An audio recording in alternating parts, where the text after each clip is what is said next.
Greenberg, Chair of the FY24 CA Board of Directors. Please remember that tonight's meeting is being live streamed. You can find the agendas and background material for this evening on the CA Board of Directors webpage. Links to these documents can also be found in the description section of our YouTube live stream for those watching this meeting there. If you are virtual, please mute your microphones unless speaking. If you are in the room, please ensure that all cell phones are silenced. Raise your hand to speak and I'll record the names in the order in which I see them. If you're virtual, please use the chat feature. As we move through the meeting, I'll introduce each item on the agenda. Before a vote is taken, I will restate the motion as well as who motioned and seconded. If at any point you have trouble hearing me or any other member present, please say so. Tonight's timekeeper is Sky Anderson. Before I call the roll, I'd like to thank Dietrich Asante Mohammed from Town Center for his service on the CA Board of Directors. Dietrich recently announced his resignation from the board, citing increased time commitment needed for his new position as president of the Joint Center for Political and Economic Studies. A successor for his position on the board has not yet been appointed. I will now call the roll. Sky. Here. Reg. Here. Karen. Here. Chris. Alan. Not there, but here. We can hear you. Dennis. Here. Keith. Here. Bill. Andy. Here. And I am here. Next, we have announcements of closed meetings and special meetings held or to be held. The CA Board of Directors held a closed meeting at CA headquarters on February 22nd, 2024 at 6:30 p.m. Board members present were Sky Anderson, Reg Avery, Karen Emery, Chris Fuchs, Eric Greenberg, Alan Klein, Keith O'Neill Jr., Bill Santos, and Andrew Stack. The vote to close the meeting was 9-0. The closed meeting was authorized on Maryland Homeowners Association Act, Maryland Code, Real Property, Section 11B, 11141, discussion of matters pertaining to employees, personnel, and 3, consultation with legal counsel on legal matters. CA Board of Directors held a closed meeting at CA headquarters on February 27, 2024 at 7 p.m. Board members present were Sky Anderson, Reg Avery, Karen Emery, Chris Fuchs, Eric Greenberg, Alan Klein, Keith O'Neill Jr., Bill Santos, and Andrew Sack. The vote to close the meeting was 9-0. The closed meeting was authorized under Maryland Homeowners Association Act, Maryland Code, Real Property, Section 11B, 11141, discussion of matters pertaining to employees and personnel. The CA Board of Directors held a closed meeting at CA headquarters on February 28, 2024 at 7 p.m. Board members present were Sky Anderson, Reg Avery, Karen Emery, Chris Fuchs, Eric Greenberg, Alan Klein, Keith O'Neill Jr., Bill Santos, and Andrew Stack. The vote to close the meeting was 9-0. The closed meeting was authorized under Maryland Homeowners Association Act, Maryland Code, Real Property, Section 11B, 11141, discussion of matters pertaining to employees and personnel. The Architectural Resource Committee held a closed meeting at CA headquarters on March 11, 2024 at 1:31 p.m. Committee members present were Deb Bach, Carolyn Payton, Karina Keiko, and Eileen McNamara. The vote to close the meeting was 4-0. The meeting was closed under Maryland Homeowners Association Act, Maryland Code, Real Property, Section 11B, 11144, consultation with staff, personnel, consultants, attorneys, board members, and other members in connection with pending or potential litigation or other legal matters. The CA Board of Directors had a closed meeting at the Meriwether Lake House Autograph Collection Hotel on March 20th, 2024 at 7:05 p.m. Board members present were Sky Anderson, Reg Avery, Karen Emery, Eric Greenberg, Alan Klein, Keith O'Neill Jr., Bill Santos, and Andy Stack. The vote to close the meeting was 8-0. The closed meeting was authorized under Maryland Homeowners Association Act, Maryland Code, Real Property, Section 11B, 11141, discussion of matters pertaining to employees and personnel. The Audit Committee held a closed meeting at CA headquarters on March 26, 2024 at 7:51 p.m. Committee members present were James Young, Tim Redmond, Sky Anderson, and Andrew Stack. Appointed due to absence of other committee members. The vote to close the meeting was 4-0. The closed meeting was authorized under Maryland Homeowners Association Act, Maryland Code, Real Property, Section 11B, 11141, discussion of matters pertaining to employees and personnel. CA's Board of Directors held a closed meeting at the Meriwether Lake House Autograph Collection Hotel on March 27, 2024 at 7:09 p.m. Board members present were Reg Avery, Karen Emery, Eric Greenberg, Alan Klein, Keith O'Neill Jr., Bill Santos, and Andy Stack. The vote to close the meeting was 7-0. The closed meeting was authorized under Maryland Homeowners Association Act, Maryland Code, Real Property, Section 11B, 11141, discussion of matters pertaining to employees and personnel.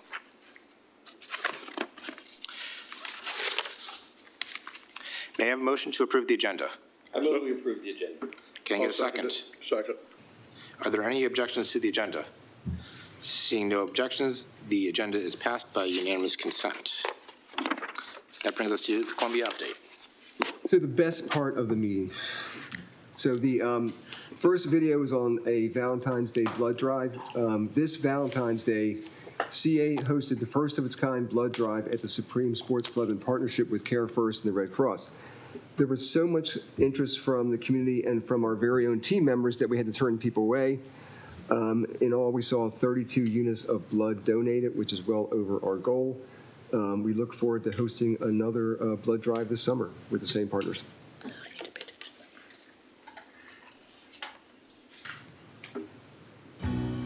Columbia Association believes in supporting the health and wellness of our community.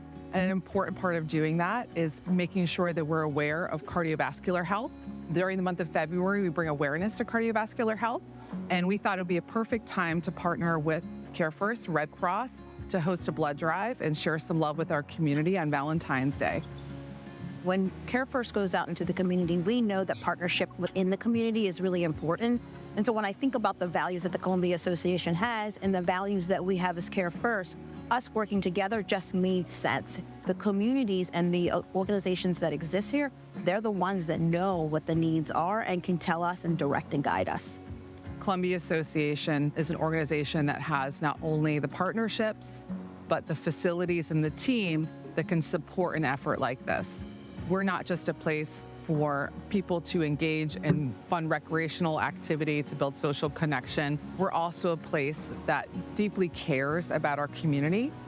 When you give, you are able to support others. And so that's what we really want to be able to get involved in and get across, is that engagement across the board as a community. When the community actually steps in and supports the needs that everybody has, we are actually moving together to advance healthcare. Knowing that we are giving back and celebrating other individuals and building that connection really does help, feeling like you're having a positive impact on your community. That was a terrific event. We thank everyone on staff who participated. So I don't know how many of you got out to see Beyond the Blues at the Art Center. It was I got there, it was a fantastic event. Liz Hensey and the Columbia Art Center hosted again for the second time. It was in collaboration with the Meriwether Arts and Culture Council, as well as the Columbia Festival of the Arts. It was a really well done event in a small venue, and it's a way we can reach into the community that we haven't done in the past. Like a desert, waiting for the rain. Sensation don't feel good to be a love that's been misused. I believe me on my blood. And I heard love.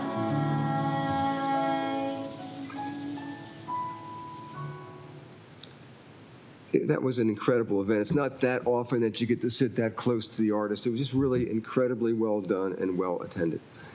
So we have a video on tri-tennis and pickleball, and there's no question that there is a pickleball surge across the country, and my friends sometimes call it pickleball crack, because once you've played it once, you just can't stop. So we hosted an event at the tennis club. Anish Man Ray led that, and we had, from 70 to 5-year-olds there. We at Columbia Association really want to take an opportunity to create an environment where we could introduce the sports of tennis and pickleball to give them a chance to start and try the sports the right way. The event today we're hosting at Long Reach about Try Tennis and Pickleball Day is all about that. It's about bringing new faces and new players into the sport, introducing them and showing them how accessible the sport is. At Columbia Association, one of our core values is all about inclusion. We got kids out there who are maybe 9, 10 years old, and we got some adults out there who are maybe 60, 70 years old. It is such a social sport to both tennis and pickleball that it lends itself to physical well-being, social well-being because of all the connectivity that it can foster, new people meeting each other, building relationships, friendships, and that's really what we see ourselves as being a true connector and a facilitator that really brings everybody into the fold and kind of broadens the tent in Columbia. If you have even tried a sport of tennis or pickleball in the past, and maybe you didn't see success with it or didn't have fun with it, I would highly encourage you to come out and try it with us at Columbia Association, because we have an outstanding staff that'll really help bridge that barrier and get you going the right way to really create that fun and that environment where this is a sport that you can stick with. We try to make sure that if we have an opportunity, we can offer some of these activities across multiple facilities to create that accessibility to make sure that there's an opportunity for everyone to try these sports. So I had a team building exercise with some of the communications and marketing team, which was terrific. And I thought, why not bring that out to the board? I've only played once or 100 times. I can't remember which it is. But it's a lot of fun. And it was a great event. So Change Inspired Courage Ignited, CA workshop. It's a second annual Inspired Courage Invited event that took place earlier this month. A couple of you were able to attend. There were a bunch of breakout sessions. It was well attended. It's worth doing. We're going to continue to reach into the community.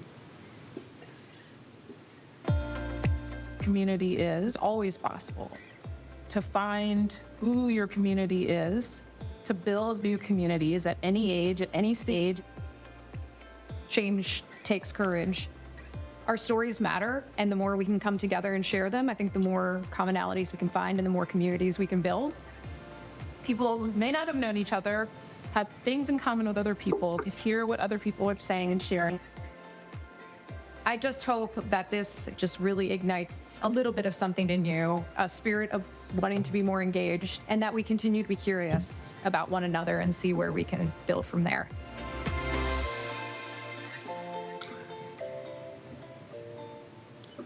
So the last video is a little bit of fun, and the marketing communications team put together a video.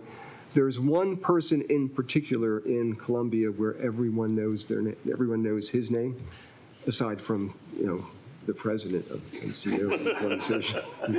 But we did. They put together a really cute little video that's worth watching.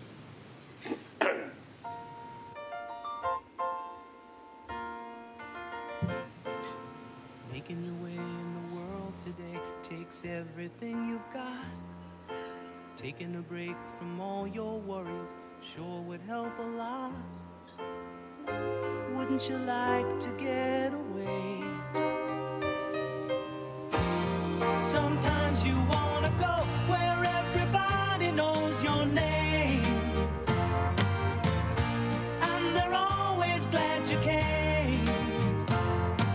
You wanna be where you can see our troubles are all the same. You wanna be where everybody knows your name. You wanna go where people know people are all the same. You wanna go where everybody knows your name.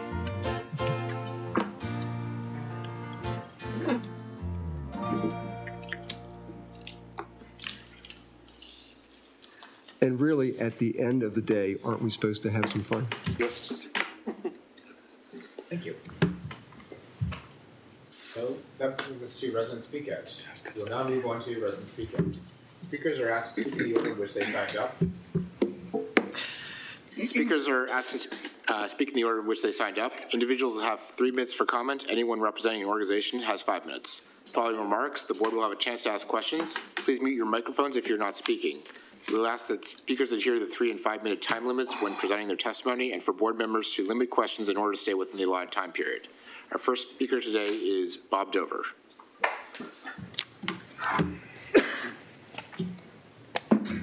Hello, folks. I'm coming tonight on the environmental stewardship focus area of the proposed strategic plan. Within that focus area, the plan proposes an action to identify areas within Columbia for tree canopies and to plant at least 2,000 trees over a 5-year period. The county, the CA, the villages, the WACs, the CARES groups, they all hold tree giveaways and encourage the residents to plant as many trees as possible, and that's obviously great. Nobody is objecting to planting as many trees as possible. However, it's absolutely meaningless unless an even greater focus is placed on preserving existing trees and forests. This isn't a one-to-one trade-off. In terms of ecological and hydrologic function, preservation of existing trees is not equally as important as planting new trees. It's actually far more important by orders of magnitude. Your newly planted trees are going to take years or decades to provide any useful ecological or hydrologic function. Meanwhile, your mature trees are doing it right now, today, at maximum effect. That anyone can think that planting new stick trees can compensate for the loss of function of the existing trees is just wrong. But that's what both CA and the county do whenever they perform these destructive stream restoration projects. Achievement of the objectives of your strategic plan is not just a result of the positive actions that you choose to take, it's also a result of negative actions that you deliberately choose not to take. Stressing one without even mentioning the other will ensure that your objective will not be met. Emphasizing the planting of new trees without even acknowledging the far greater importance of preserving existing trees shows a complete failure to understand how ecosystems work. Let's plant trees is a political slogan meant to convince people that you care about the environment. Let's preserve trees is an effective policy that demonstrates that you understand how to accomplish your environmental objectives. Your strategic plan emphasizes the slogan and ignores the action that will actually be effective. So this doesn't mean you can never cut a single tree, but it's a mindset issue. It means that when somebody comes in and proposes a project on your land, you sit down and say, great, how can we accomplish that? And minimize destruction, minimize disturbance, and minimize tree removal. And I've studied multiple projects now, and I haven't seen that anywhere. And then I also want to point out the idea of 2,000 trees. I laughed when I saw that, and I thought it was a typo. I thought you meant 20,000. I think Longfellow removed like 3,500 in a couple weeks. 2,000 over 5 years is a drop in the bucket compared to what you have out there. So I'm ready for questions. Thank you. Thank you. Do we have any questions? Thank you for your testimony. Next, we have Sharon Boyes representing Protect Our Streams. Sharon, are you out there?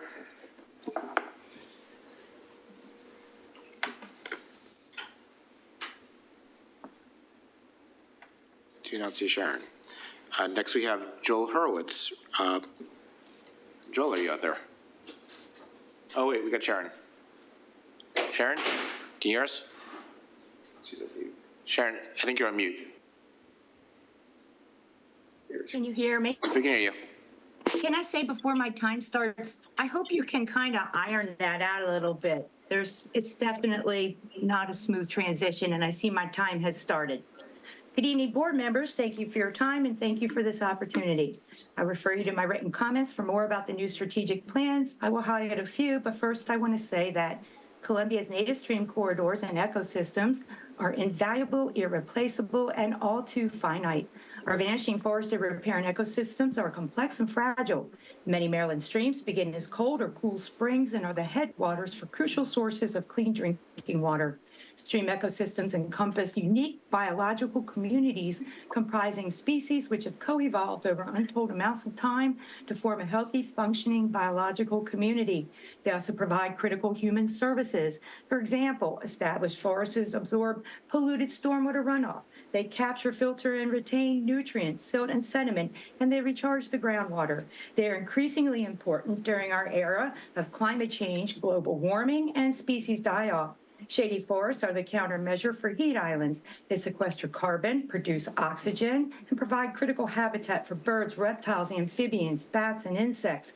Wooded stream corridors provide us with a healthy connection with nature and our neighbors. They're why some of us pay extra to live here. The strategic plans seem to pick up on the sentiment of the community and the distrust that has been created by the actions of CA staff, but it misses the mark on how to remedy this. From strategic focus area, identity, and community engagement, you ask, how is CA viewed by the public?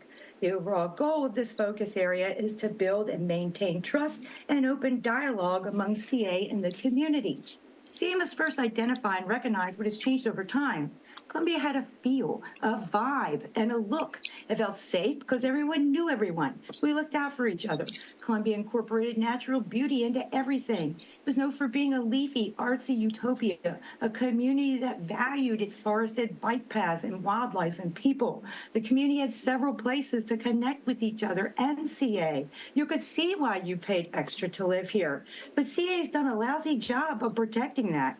Columbia is becoming a concrete, metal, and glass city, just like anywhere else. We're even changing the look of our guardrails, tot lots, and street signs. We're experiencing more serious crime. CA has been removing our cool and our identity, slowly chipping away at it for years. Mature forests are being replaced with plastic tubes for trees. And we're losing the use of our open space as easements are granted for more development. And as a resident, you definitely ask yourself, where is the value in this for me? Why do we pay extra to live here? But CA can build trust back through their actions. If their actions are honest, transparent, and what the community wants, this will make the residents happier to be here. The community needs to feel wanted to be here, which includes being a part of plans and decisions that are made that have an impact on us before easements are granted and contracts are signed. CA needs to show the residents that our quality of life and the environment matter to CA too. CA also needs to respect the board. The board appears to be on a need-to-know basis, but it's set up to take the fall for poor decisions made by CA staff. The board must get a handle on their authority and governance before they hire a new president. And for goodness sakes, don't sign on to the new purchasing policy. You must be able to protect yourselves, as do the board members in the future. I would also strongly urge the board to review the relationships between community partners and the CA and senior staff members for any potential conflicts of interest or ethics concerns. CA must do a better job of communicating with and including the villages on decisions that will impact the residents. And we agree that CA should partner with the county for mutually beneficial opportunities and grants, especially to implement a Green Streets program and to fund the Rain Garden program. But CA should immediately stop allowing folks to sit on a Columbia Village board or CA board and county board at the same time. Why would we allow this major conflict of interest? The county planning board makes decisions that directly impact Columbia. How many board members are aware of the county-approved project that in approximately 60 days is going to deforest the corner of Cedar Lane and Freetown Road? This is a unique and critical biodiverse habitat. It has specimen trees, a stream, seeps, springs, vernal pools. It is a carbon sink and wildlife corridor. This corner absorbs the polluted stormwater runoff from a tremendous amount of impervious surfaces above and around it. But we're going to destroy this sponge for another apartment building. This is senseless and not environmental sustainability. We must strive to do better. Please see my written comments and suggestions on the new strategic plans that I sent to you this afternoon for more. Thank you so much for your time tonight and your consideration. Thank you. Do you have any questions? Thank you for your testimony. Next we have Joel Hurwitz. Joel, are you out there? Joel?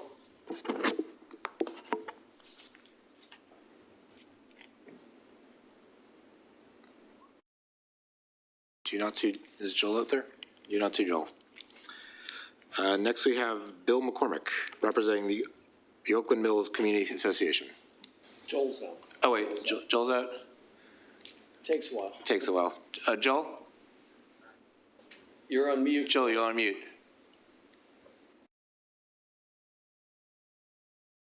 Joel? Joel, you're on mute. There he goes. Again, I will say, you got to not wait till the last minute. You've had 6 minutes to upgrade me. When it upgrades, it screws up my screen and I have to reorient everything. This has got to stop. Joel Hurwitz, Harper's Choice, speaking of myself as an individual. Sent you all the email regarding the legislation this afternoon. Apparently, council is not there to listen. I found it disappointing that there was no understanding of the impact of crossover day from the 18th to the effect of the bills that are in Annapolis. Most of the legislation said you were going to monitor it. You can monitor the weather, but you can't do anything about it. So I'm not sure what that means. I want to speak about several of the bills.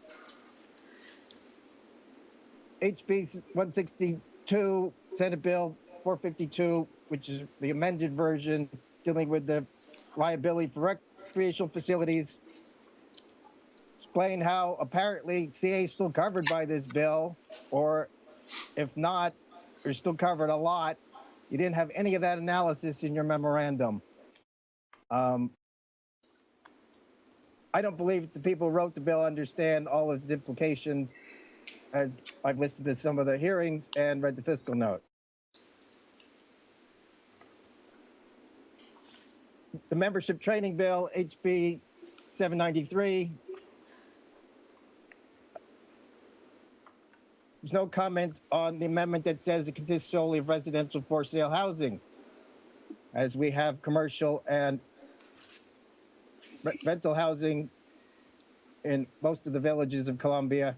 I believe they inadvertently excluded CA in the villages, and I don't think the drafters of that knew what they were accomplished with that amendment either to effective CA, considering that they talk about CA in a number of other bills, but that are in Annapolis, but not this one.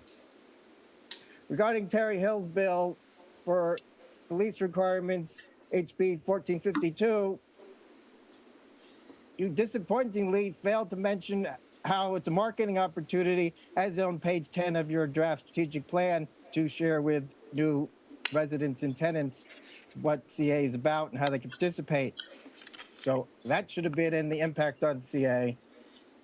And lastly, disappointed you have not tracked Council Bill 13, Deb Young's community cat bill, which will have, and people are already having their community cats. So CA didn't comment if you had a position you wanted to take. As for trees, I tried to get 50,000 trees planted in CA and the sister cities for the 50th anniversary, but nobody took me up on that idea. Thank you. Do we have any questions? Thank you for your testimony. Next, we have Bill McCormick, representing the Oakland Mills Community Association. Thank you. The Oakland Mills Village Board extends a heartfelt appreciation to the CA Board for the approval in 2023 of the open space play area pilot study in Oakland Mills. We thank the CA open space staff, led by Jason Heath, for excellent leadership and expertise in the successful completion of this study. CA staff presented the pilot study results to our board last month and how the resulting cluster play area program policy and guidance would be applied to a sample cluster of play areas. Our board was very pleased to see the collaborative effort between the CA staff and Oakland Mills residents on the study work group. The Moray Group Consultant Study Survey had 1,727 responses from Columbia residents, with 15% from Oakland Mills. This provided a solid basis for the study work group to provide the amenities residents want in their play areas. The Oakland Mills Village Board strongly supports the pilot study results. We urge the CA Board to approve the cluster play area program policy as the strategic plan for cluster play areas. Additionally, we strongly encourage an emphasis on community feedback for multi-generational features beyond play structures. Our board looks forward to future collaborative efforts with CA to provide our residents with an open space that is the crown jewel of Columbia. Thank you. Thank you. Do you have any questions? Karen. Thank you, Bill, for coming in tonight and reading the letter from the Oakland Mills Village Board. Is there anything you would want to add to the policy that we've got in the packet tonight? No, I think we'll just stay with it as is. The work group spent a lot of time with CA staff putting that together. I think it's been very well considered, and I think that once this hopefully becomes part of the strategic plan, there's always room for future endeavors with the CA staff and the residents, as we say, to make open space the crown jewel of Columbia. Thank you, Bill. Any other questions? Thank you. That concludes resident speak out for this evening. To limit interruptions during board discussion, all members of the general public will now be returned to the audience. This means you'll no longer be able to mute your microphones or show your camera, but you're more than welcome to stay on as an attendee and watch the remainder of the work session. You can also watch a live stream on the CA live stream YouTube page. Thank you so much for your participation tonight. I will now take a moment to allow staff to make this transition, and we'll take a 5-minute recess. Please reconvene at 20 of.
Yeah, if I drop, it's just the cell service here. We're in Killington, but at a B&B where the Wi-Fi has not been working since we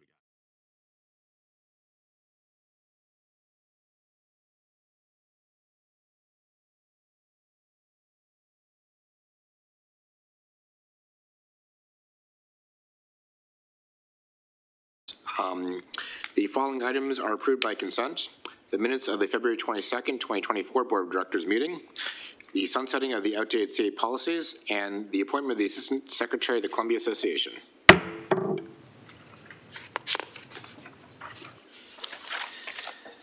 That brings us to item 7A, discussion of the progress of the new strategic plan. I'll open up to Dennis. So a couple comments before we get started. I'd like to thank everyone for all the hard work and thoughtful conversation that went into the strategic plan. We're proud of the work that you did, the community, and that CA team members did putting this together and getting us to where we are today. Tonight is the final opportunity to make adjustments to the draft plan. Working together as a community, there is so much that we can do, and the next 5 years are going to be critical to move that forward. And when I think about it, the phrase that comes to mind is to infinity and beyond. There is so much potential here if we all work together. Deepa? Thank you, Dennis. Good evening, everyone. Can you hear me? We can hear you. So we are back. Can't hear you well. All right, how about now? Much better, thank you. So we are back here after 2 weeks. A lot has happened since the time we last met, which was on the 14th. I think we had a very productive session the last time, if you recall, a lot of back and forth, and we came to consensus on some very good ideas and direction. Those comments have been incorporated into the current draft. We have also, over the past 2 weeks, met with the senior leadership team, and we've had a review session on the plan. So they were able to review the draft version that we put forward after we met with you all 2 weeks ago. In addition to that, we've also provided the draft to individual staff members who are sort of specialists in different areas, including identity and community engagement, environmental stewardship, finance, financial responsibility, and then also tech and information systems, just to review the information that has been edited, to ground truth it, to sort of, provide us with any other comments. So at a high level, if you recall, we talked about sort of getting away from the specifics of the actions, making them a little more general, so the staff has more direction to run with, after the plan is adopted. So we've called them recommendations. So now we have the major goal, the focus area, the major goal, objectives, and then recommendations that feed into those objectives. So what we'd like to do today is to sort of go through each of those areas and see if there are any final comments. As Dennis mentioned, this is sort of our last chance, if you will, to hone in on the meat of the plan, which is these 5 areas. At the next meeting, which is going to be, I believe, the 11th of April, we will have the full draft for review. So we will have the final plan for review. So tonight we'd like to just focus on those 5 areas. So we have sort of given it the time it needs and the importance it needs, so we can move forward with, with the final plan. All right. With that, we'll start with the first strategic area, which is identity and community engagement. I hope you all can see the screen. We'll sort of leave it on here for, to hear any comments, any tweaks in the language, any questions you may have, and then we'll move forward. So the first objective is to build and maintain trust and open dialogue between CA and its community partners.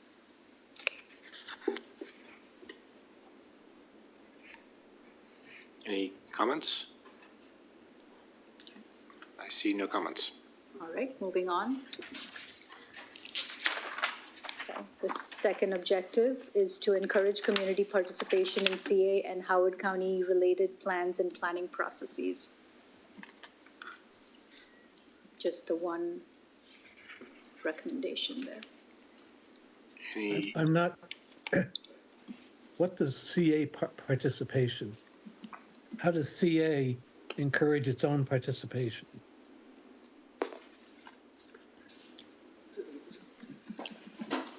Dennis? So doesn't that mean staying up with what is on the planning board schedule? And to the greatest extent possible, interacting with planning board staff or planning department staff?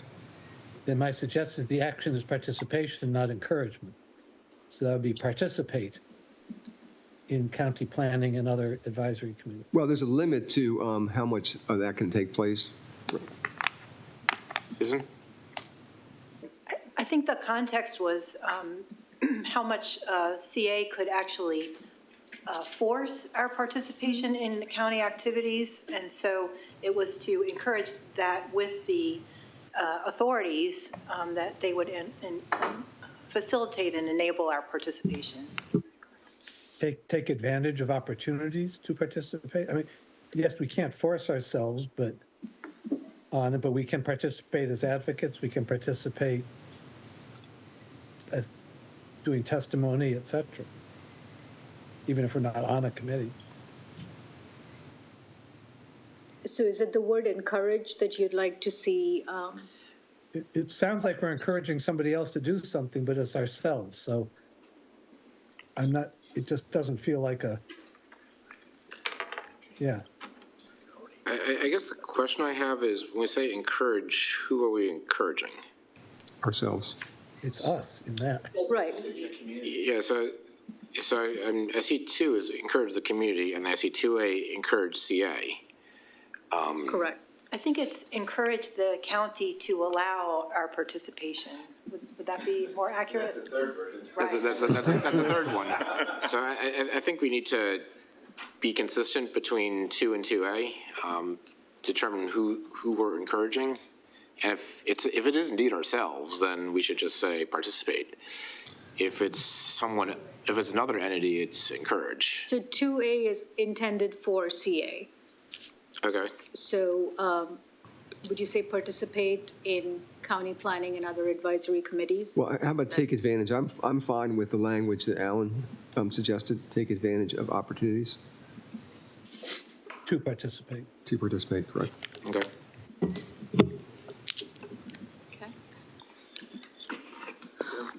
I'm still confused. Like, we have CA participation or taking advantage of as a subset of the community participating in CA in Howard County.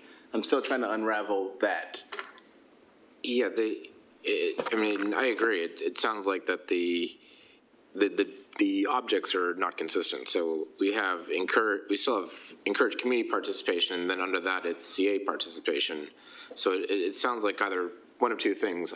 We should either change the main bullet to basically say CA participation, or we need to have some more sub-bullets below there to describe other aspects of the community that are participating.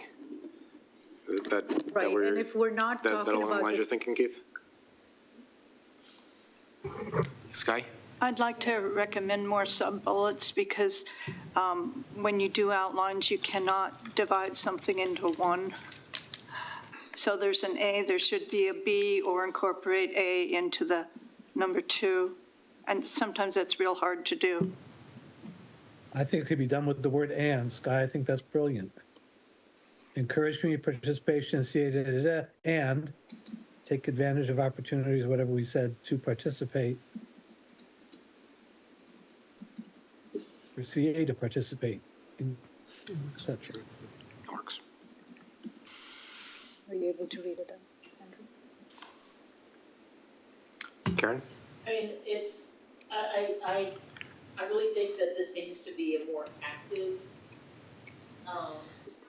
if this is something that we want to do, it should say actively, I don't know if monitors actively engage with Howard County for related plans and planning processes. I don't think it should just be, oh, we tried to participate, but it didn't work out. I mean, I think it should be actively engaging with our partners, basically, right? I don't think this is worded very well. Or how about increased participation? Oh, sorry. I don't even have an inside voice, but, I guess the question I have is, what's the net result? What's the net goal that we're shooting for? And if we do this, what do we want to see as the result of this action? Andy? I believe what I see of the results of this action is more CA participation down at the county level in terms of like planning board letters or testimony, working on study groups, advisory committees, have that type of thing, but to see a more active role for CA in that area. That's what I see. yeah, I think that would be good. I don't know that we did the best job on the recent 20-year plan when it comes to Newtown zoning and all the things that come up about covenants and things like that are in front of the county council and the planning boards. I think we miss out a lot. So I do think that this is actually a very good thing to have, especially with the desire from some to increase the density in some of the areas. I think that we do need to be engaged. I think it needs to be more active. I don't think it's worded well. We'll go back and wordsmith 2 and 2A, and is there consensus that we can remove the word community Yes. under 2? Okay, I think so. all right. Moving on to number 3, work to provide equitable opportunities to residents and provide convenient access to CA facilities and programs for all people. Any comments? Don't see any comments on this one. Number 4, increase CA's awareness and value perception throughout the Columbia community.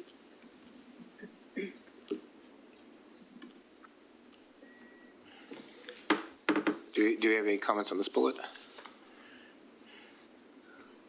So I do have one comment. So we talk about increased CA's awareness and value perception, but I'd like to see this sort of linked to also, we talk about value perception, but I'd also like to see this linked to points in the strategic plan that increase value. I think being able to increase value and then also increase the perception of that increased value is key. So it's one thing to try to go out and try to increase value perception, but it's another thing to actually increase value. And I think it's important to identify where we're increasing value and link that to this. So when you say increased value, just so I understand, is it value of the Columbia or what?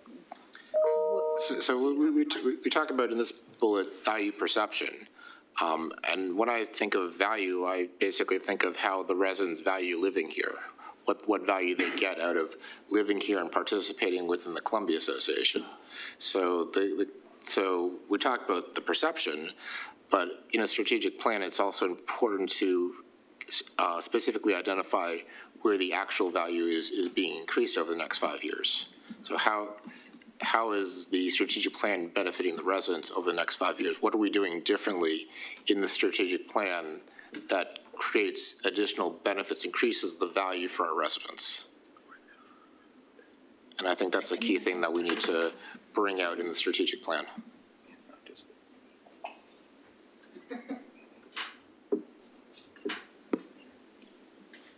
All right.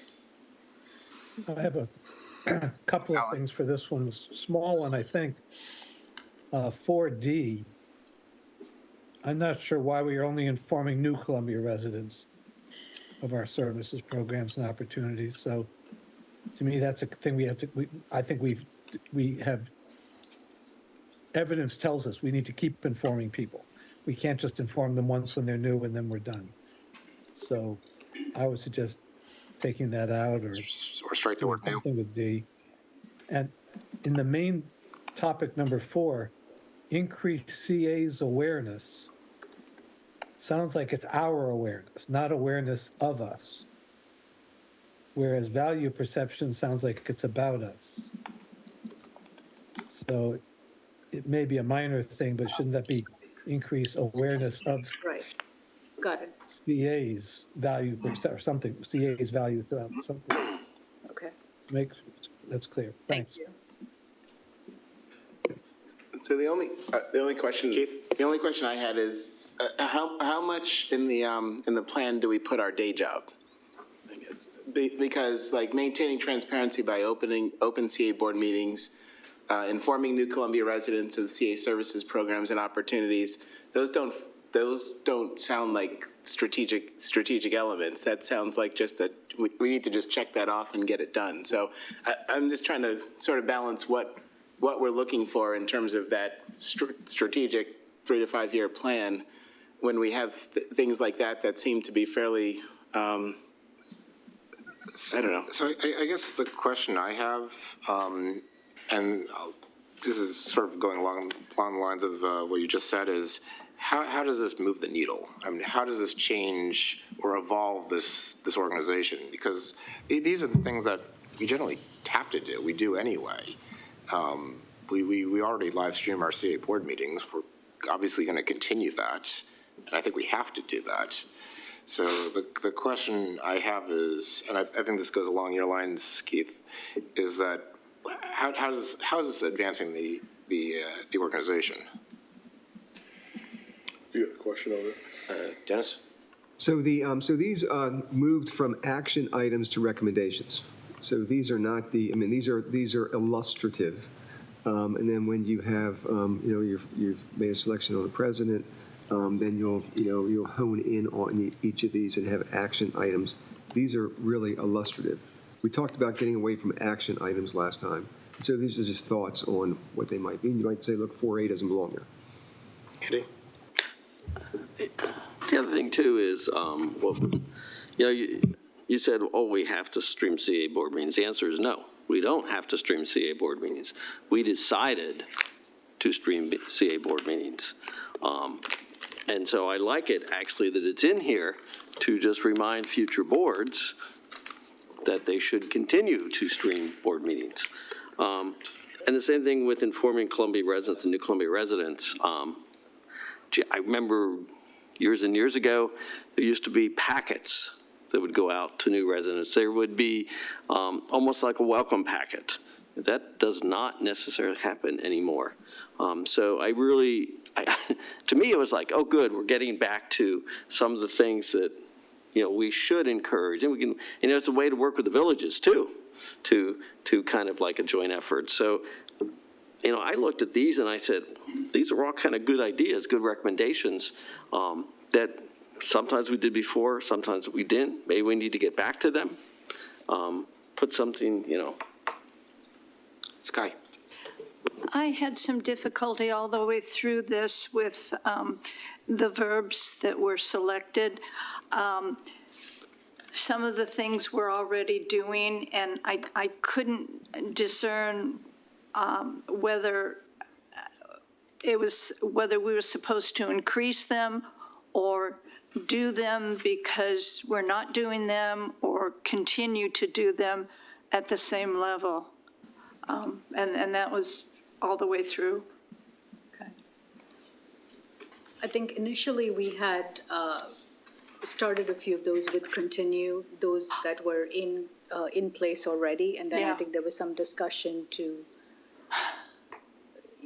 just leave it the way they are without using the word continue. We'd be happy to. But going back to your question, not every recommendation necessarily points to moving the needle.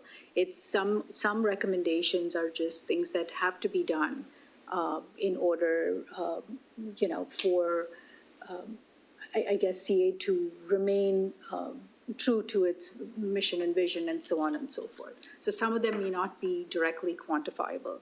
And both A and D, since you brought it up, that was sort of a recurring theme that we heard from a number of folks that we had talked to even during the interviews about the transparency And then also, the last one was specifically for new members, and just sort of, the discussion was, how do people even know what CA offers in terms of programs, in terms of services for somebody that's new, that's moving into the community? So that's where the word new, that's why the word new was introduced there. So just kind of giving you some background, but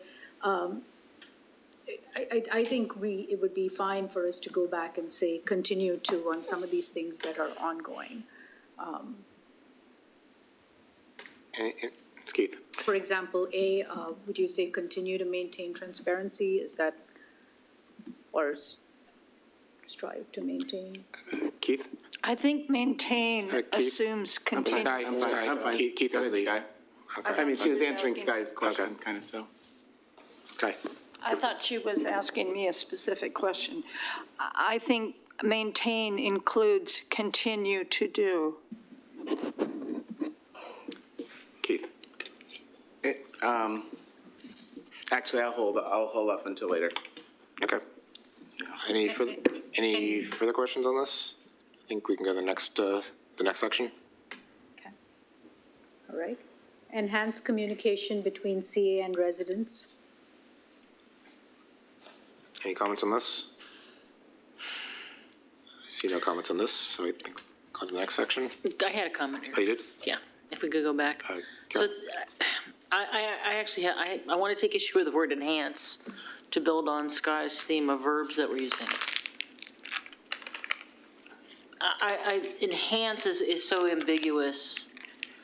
I mean, increase communication between CA residents, build communication between CA and residents, something that says that we're actually enhance. I'm not excited by that. It just doesn't. Okay. Could we say increase, because build suggests that it's not being done. Not there, You say yeah. increase, you know. that might You be can say increase communication. All right, moving on to the DEIB strategic area. The first one is to encourage diverse participation in leadership roles, initiatives, and programming. Any comments on this? I have one general comment. I mean, it just seemed a little odd that we have a strategic focus here with just a single objective. The question I have is, would it make sense to take this objective and move it to the identity goal? Karen? Well, when we talked about the strategic plan the very first time, the board had said that they wanted to build the DEIB into all of the objective areas.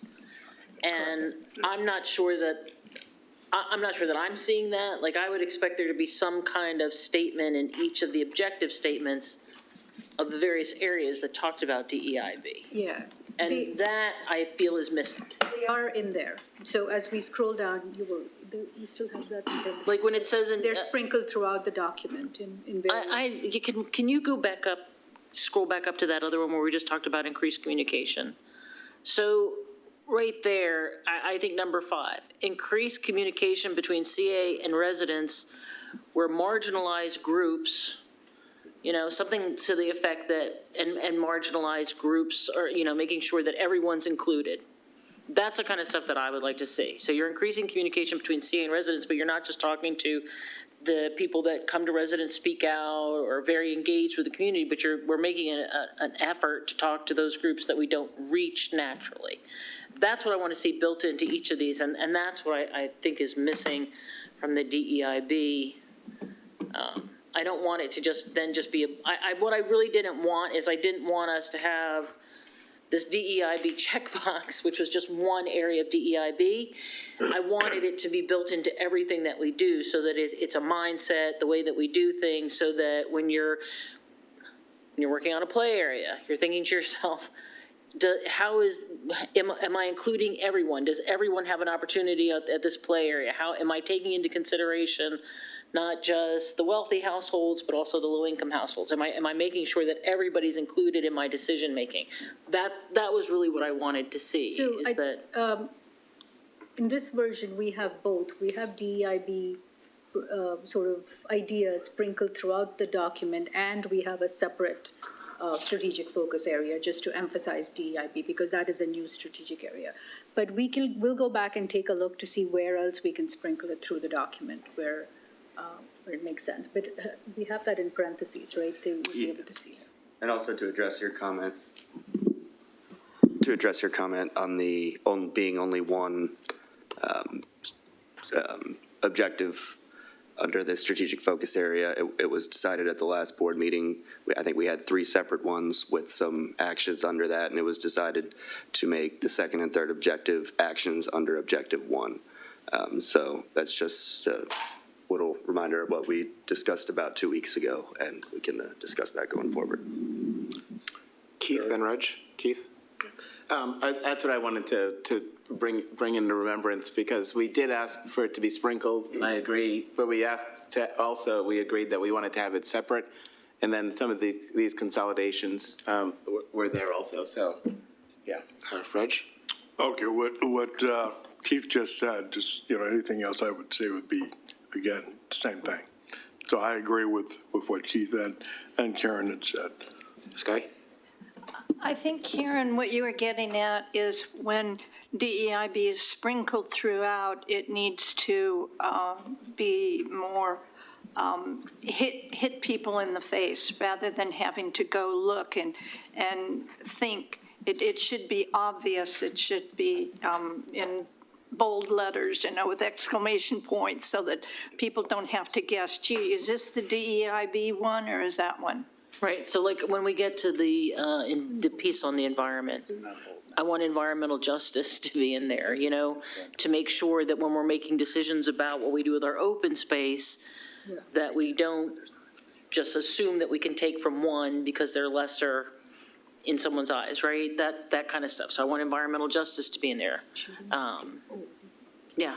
So I guess the question I've got is, are we giving conflicting guidance? So on one hand, we say we want it sprinkled throughout, and the other hand, we want it to be concentrated in its own strategic plan. So have we given you conflicting guidance as far as what we're looking for? I think we're going to do both, and we've already sprinkled some, but we're going to go back and look at every objective and every recommendation to sort of, be more specific wherever we can.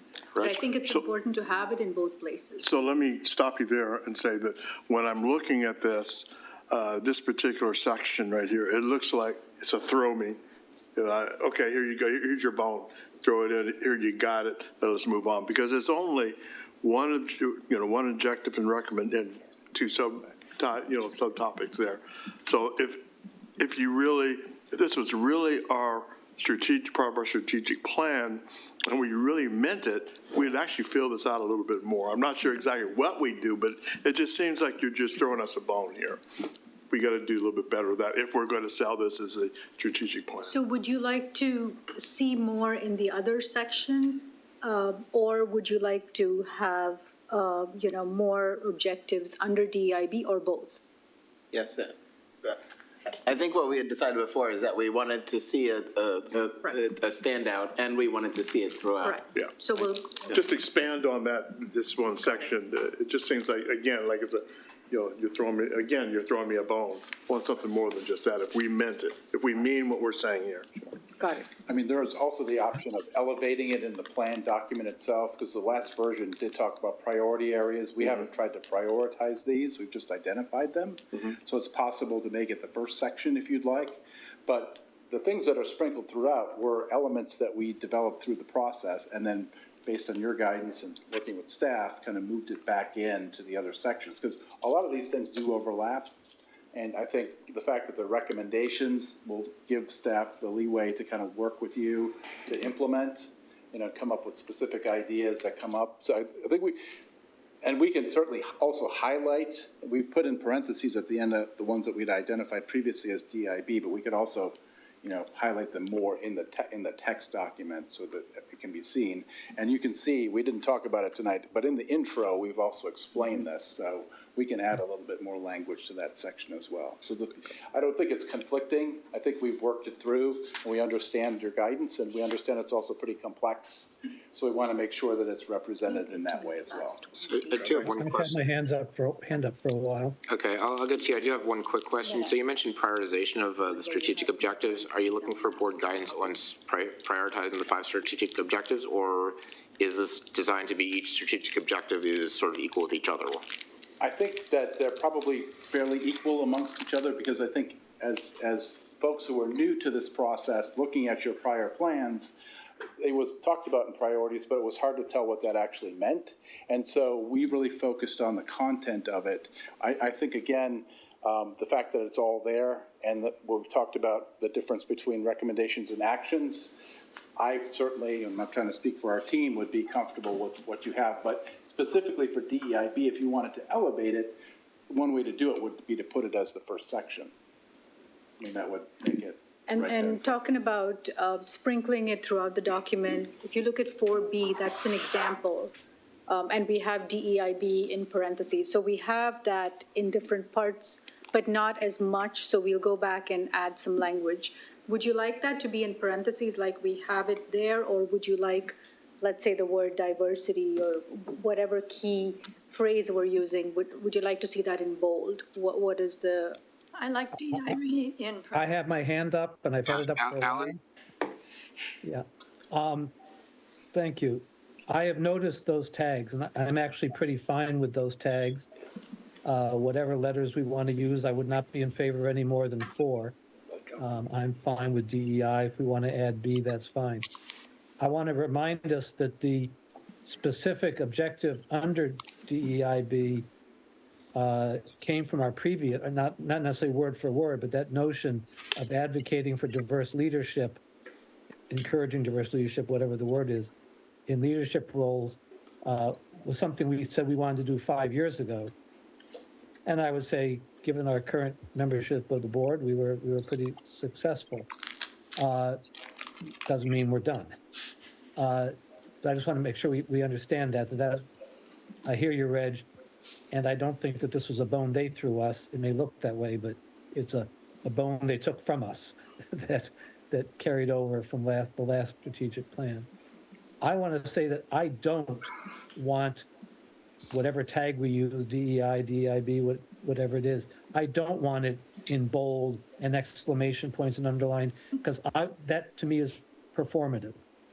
It says, look at us, we're doing, I want it to be so obvious. I want things like, Karen, you pointed out, that if we're talking about communicating, let's make sure we're putting emphasis on paying attention to historically underrepresented groups.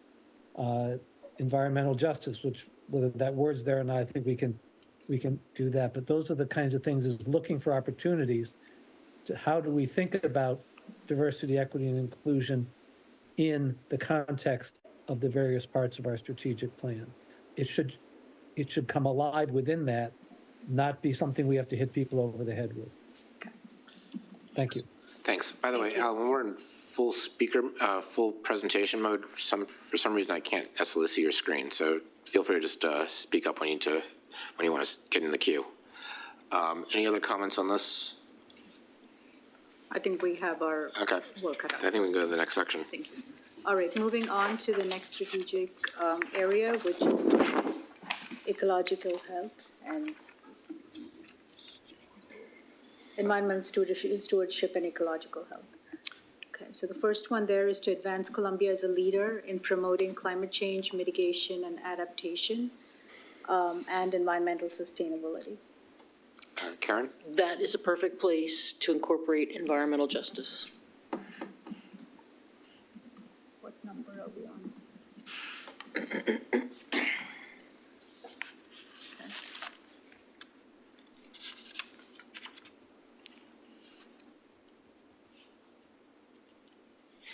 Any other comments? This was a section where we had one of our experts from the staff, so the wordsmith, the last version, the last iteration. Any other comments on this section? I'm just wondering, we say Columbia at the top, and I'm looking through the rest of it, and I guess 3 out of the 4 are CA. I guess residents and community gets us to Columbia. Okay, I'm okay. Okay. next section. All right, moving on. Second one is to improve CA's commitment to encouraging compatibility between natural and built environments. Any comments on that, Karen? Yeah, can we, one of our residents made a comment during Resident Speak Out about preservation. And I would like to see us, and I'm not sure, is there a number 4? Is it 1, 2, and 3 here on this one? I closed my screen. There's a 4. Yeah, there's one more. Jeremy, did you help write this? Yes. Which section would be appropriate to incorporate the preservation that Bob talked about? Well, I think it is somewhat captured in 4A. It's not, it doesn't highlight forest in particular, it just highlights areas of significant environmental value or areas of environmental significance are suitably protected. So it's a broad, so it's not necessarily forest, but it could be a wetland or it could be some other type of environmental attribute that is unique and worthy of preservation, not just a particular forest. Right, okay. So it's sort of captured in 4A. And he might have been talking about it from the previous version, so that has changed since. Bob also mentioned a number of 2,000. I looked for it within this document. I didn't see it. Yeah, that has been removed. Okay, thank you. All right, going back to, let's move to. We're on 3. So number 3 is to promote resiliency in ecosystems, stormwater, and watershed management. Sky? Item A, we have an invasive species guy, Eric Walker. Does he already have a plan? So should this, does he have a timeline and some things that he's working on? Or does he need to develop a plan like it says here? He has started the plan, but it's so broad that he's not, it's bigger than probably would take place in 1 year.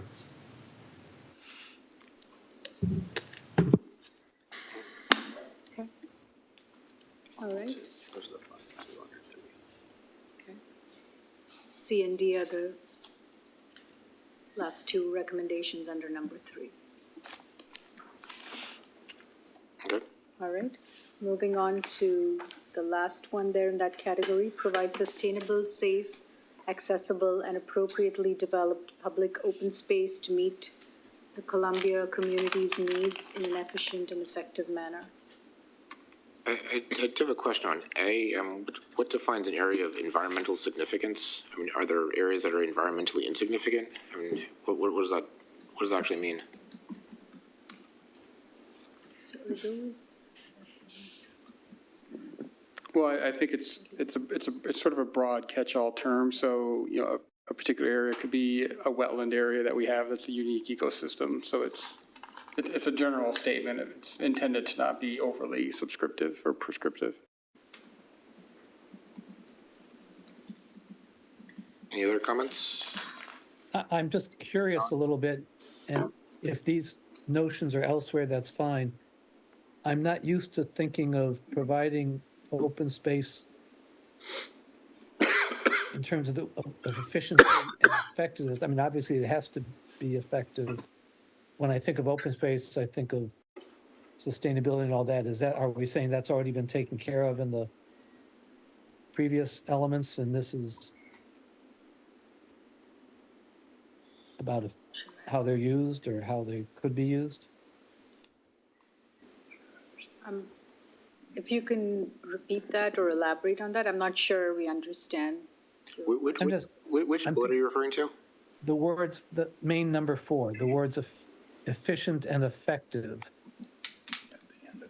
as drivers of, or as evaluators of the goodness of how open space has been developed.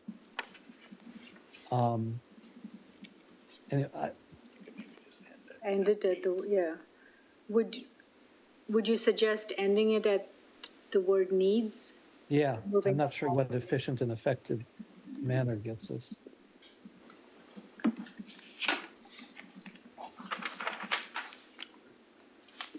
right? That brings us to financial responsibility. Moving on to financial responsibility. The first objective, maintain fiscal best management practices for CA's assets, programs, and services.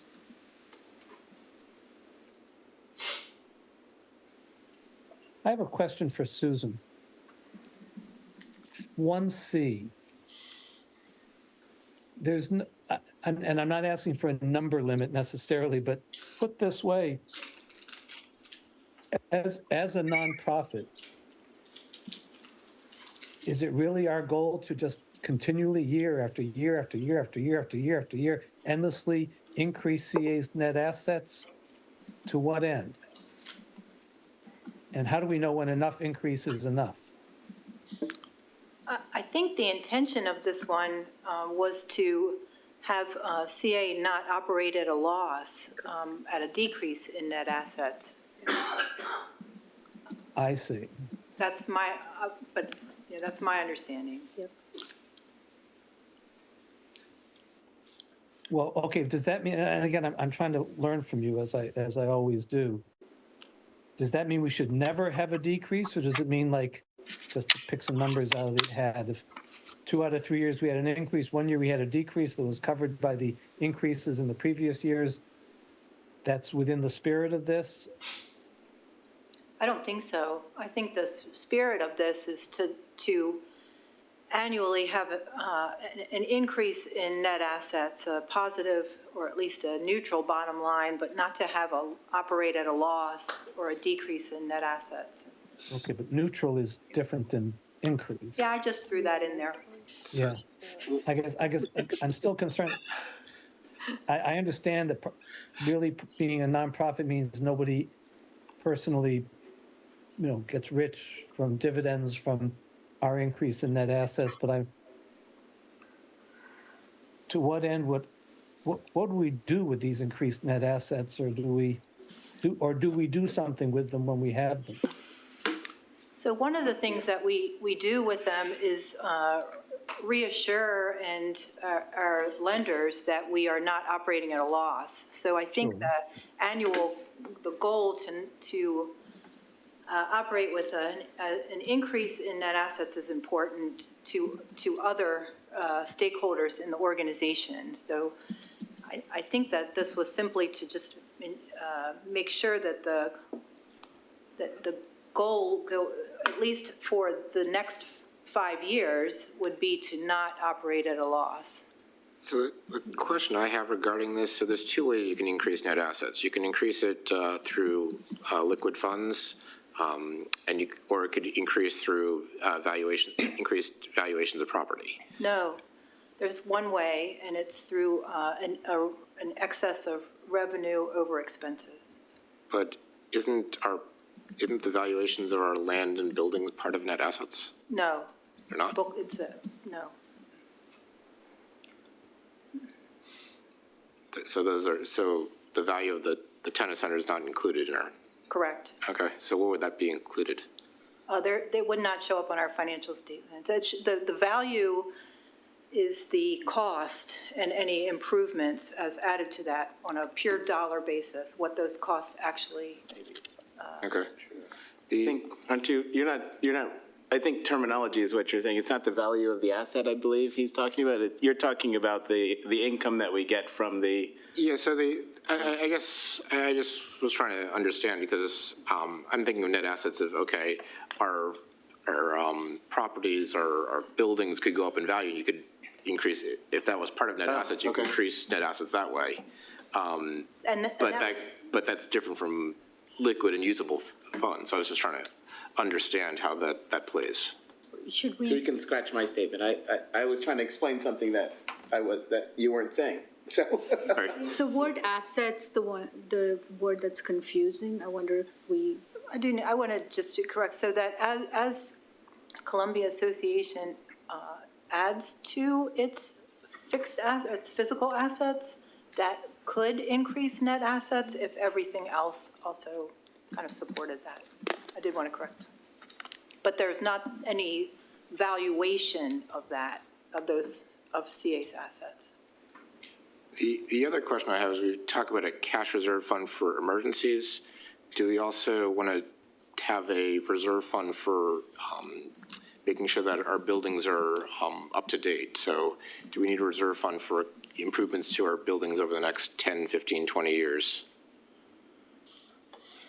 I wouldn't recommend that. I don't think it's, I think we've demonstrated that we can manage those improvements as needed. That would tie up even more cash, and the board has struggled with that concept So I guess I'll, significantly.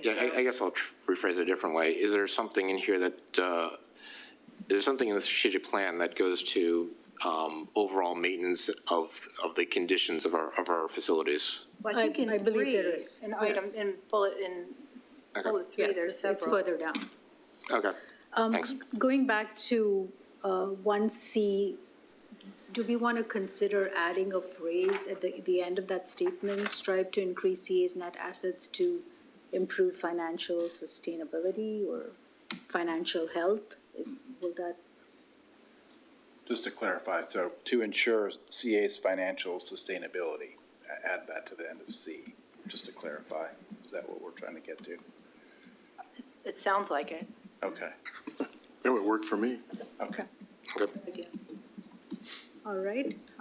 Number 2, champion transparency in financial management, decision-making, and reporting.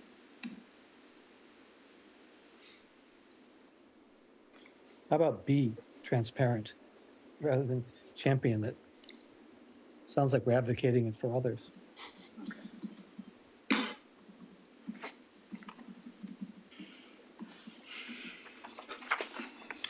All right. Number 3, ensure that budgets and long-term plans provide for financial sustainability and CA's evolving operations, projects, and programs. So I think the part about the facilities is in here. Is it?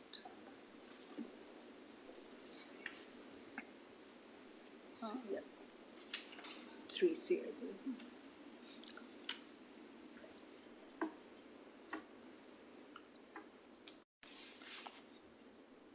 So I got a question on 3E. So we talk about short-term borrowing, but right now we have long-term debts but no short-term debts. So are we, in the strategic plan, are we looking to transfer long-term debts into short-term debts? And what would the interest cost be for doing that?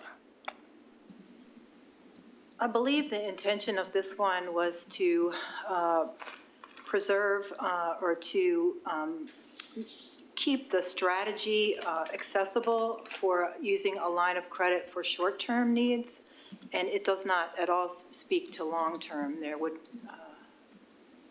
to long-term debt. Because I just look at this and it seems like this is the opposite of what we're doing right now. Right now we've got long-term debts and no short-term borrowings, and yet this seems to So be. we still have the strategy that if we need it, we use the short-term debt when applicable and as the market indicates. That's Yeah, that's what I was going to say too. I mean, we have a strategy. We're fortunate we don't need to right now. I would not complain the fact that we're not using short-term debt, but, you know, we do have a strategy, and the strategy is a use of a short-term debt. This is fairly new for CA, I mean, given its history. So it's not like we've always had this, but this is a strategy which was developed with the board.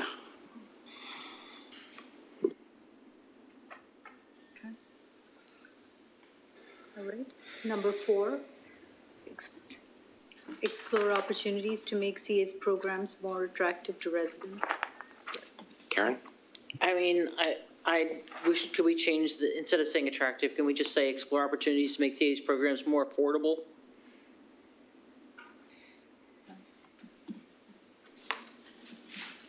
Andy? And that would be a DIB as well. Well, but I think we should really keep the word attractive too, because I'm thinking like pickleball. I mean, just suddenly popped up and became attractive, and then we got, so part of it isn't just only affordability. It's looking to see what the residents might want to do in the future. You know, I mean, that's how we sometimes develop our programs, is how we sometimes develop activities, you know, at the lakefront or things like that. It's trying to different, you know, look at it, what is it that the community might be interested in the future. So I think it's important that we keep the word attractive. I'm okay with that as long as we add affordable. Yeah, that's fine. Affordable and attractive, I'm fine with that. I think you actually. down. Okay. Keith? No, I'm good. I think you actually, I think between the two comments, I think you're actually touching on two fairly large, important areas. So you'd say attractive and talking about things like adding pickleball, that's really looking at ways of diversifying our programming. And I think that's a huge area. When you talk about affordability, you're basically looking at our cost structure, which is another huge area.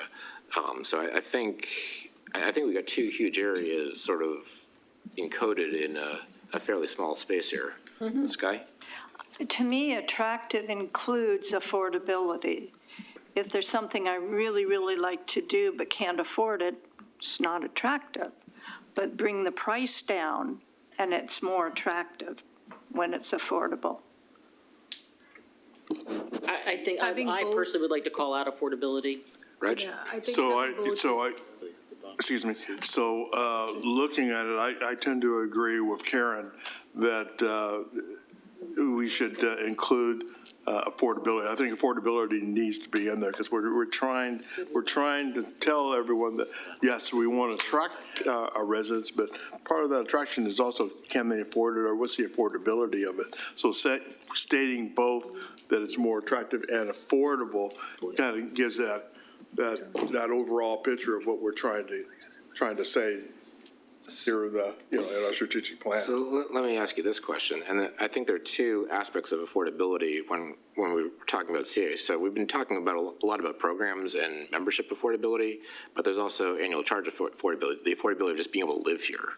And I think that's another key thing that's, when we talk about affordability, that's not coming out here. But that's not what I'm talking about. Yeah, I'm elaborating on that. Okay. So I'm elaborating on what you're saying and basically asking, do you see more aspects of affordability beyond just programming? Well, I think if you're going to tackle that, that's a separate issue. What we're talking about here is attracting residents to CA programs. Yeah. And I agree with Karen wholeheartedly that you want to, one of the things that we want to look at is also making it affordable for our residents. And I completely agree. Yeah. Andy? Red said it, this is the focus on programs. Yep. And so we want to make them attractive and affordable.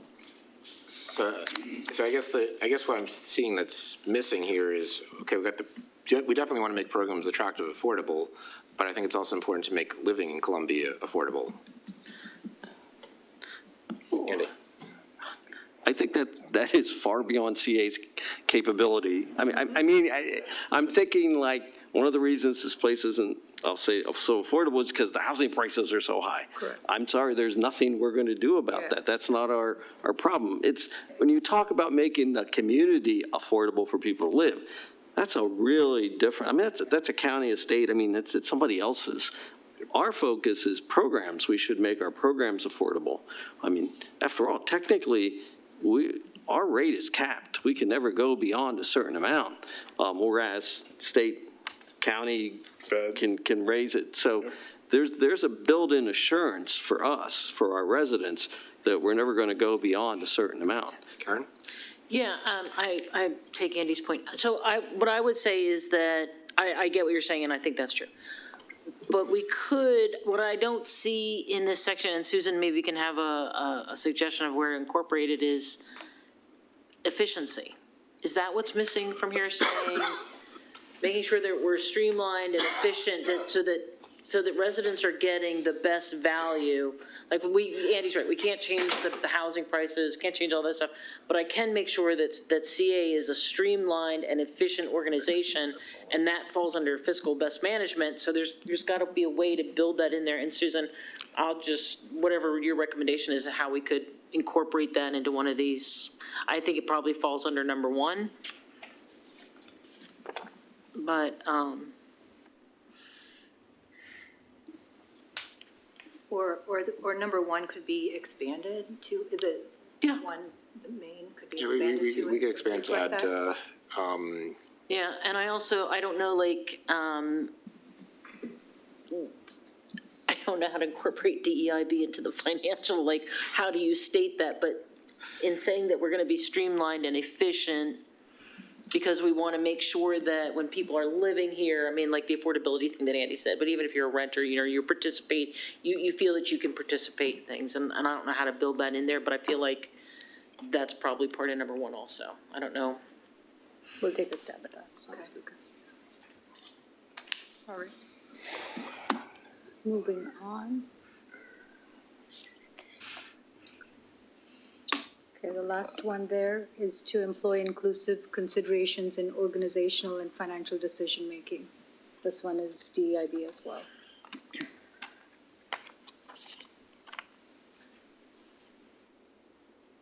Any comments? I see no comments. School. All right. Okay, so this is the last strategic area, and we've changed the name to read technology and information systems. Just as a reminder, this section, we didn't really get into too much in detail the last time. And we've had our tech specialist from CA staff review this and make some edits. So moving on, the first objective there is to utilize and implement information systems and technology to help guide future decision-making and to improve to improve CA services.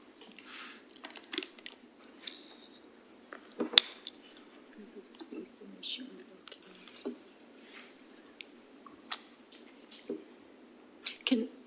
Karen? Yeah, I'm sorry. So for 1B, I don't want that to enhance the security of CA's IT. I want to make sure that we ensure the security of CA's IT infrastructure, and I'm sure Armsby has a word for there. But we shouldn't just be enhancing it. We should be guaranteeing, that needs to be stronger language in there. We need to make sure that our IT infrastructure is solid. So ensure versus. Yeah. Ensure is the goal, absolutely. Ensure. Yeah. Okay. Any comments on 2? What does that mean in terms of security? Because there's lots of different positioning relative to security. So ensuring, there's people who are maintainers, and from an audit examination standpoint, I'm thinking about they know that issues are going to come up, and they're just going to kind of keep going and do the maintaining. And then there's folks who are going to be leaders and security.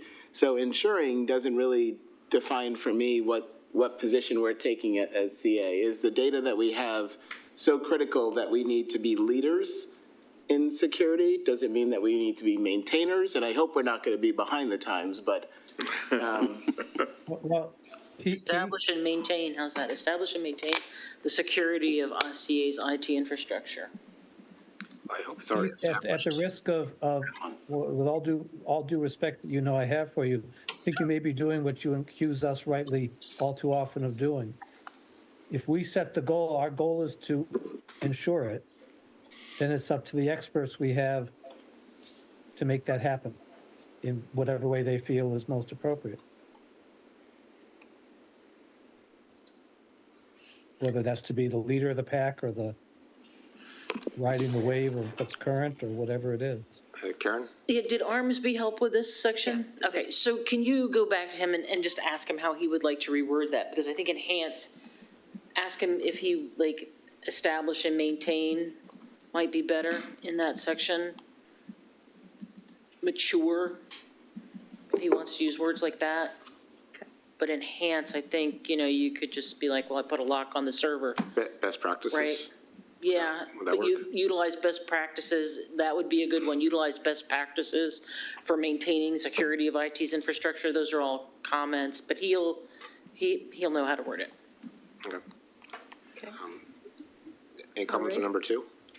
Number 2 is develop processes to enhance data quality, security, privacy, compliance, strategy, and policy.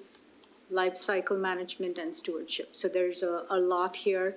We had individual sort of recommendations, and I think RMC kind of put that into the objective, so it's sort of all encompassing and overarching. Yeah, so number 2 should say develop processes to increase data quality, security, privacy, compliance. It shouldn't say enhance. It should say increase. I'm not clear about the grammar of it. There's to enhance data, and I assume the quality, security, privacy, compliance, strategy, and policy all follow data. So it's data security, data privacy, et cetera. And then it says, and policy, life cycle management, and stewardship. It doesn't say what policies, what life cycle management, and what stewardship. I think the first "and" goes away. Yeah. Well, that's a possibility. I mean, he put a lot of stuff in there. I know what he's trying to do there, but yeah, he might want to rephrase that, but I don't think he wants enhance in there. I think he wants increase. I'm fine with that. It looks like policy, life cycle management, stewardship or something. Yeah, I think That's a typo. I think there's an extra It is supposed to be strategy and policy is one component together. Okay. Then that ought to be last. I think Okay. the standard is to put if there's an and thing, stick it at the end. Don't put it in the middle. And that brings us to the last one. Any comments on the last one? All right, utilize technology and information systems to encourage easier access to CA services and programs for residents. I think Here's another possibility for DEI in terms of making sure that all residents with various levels of technology have access. Yeah, that's a big one there, Ellen, because that also gets into the fact that, you have people who don't want to use technology, and how are we going to reach them, right? All right. I think that's the end of that section there. We'll go back and make these edits and have a revised version to staff in the coming days. Andy? I just want to thank you for taking all our feedback and comments, and every time the document gets better and better. Sure. So, thanks. Are there any other comments? I want to thank you especially about the mission statement, because I know I was very harsh last time, and I appreciate you taking that in stride. Any Karen? Yeah, first of all, I know you guys have put a lot of effort into this, so I'm not trying to minimize that at all. But the one thing that I think is still missing is when I read the strategic plan, I still don't have this idea of what we're evolving into. And that's what I really want to see in the 5-year strategic plan is I'm this today, but in 5 years, I hope to be this. And I don't see that in there at all. And I also, sometimes we say residents, sometimes we say the community. I wish that we would just change it all to residents instead of saying the Columbia community. Let's just say residents. CA was created for the residents, and I think we should focus on the residents. Everything else will come along. We won't have to worry about it.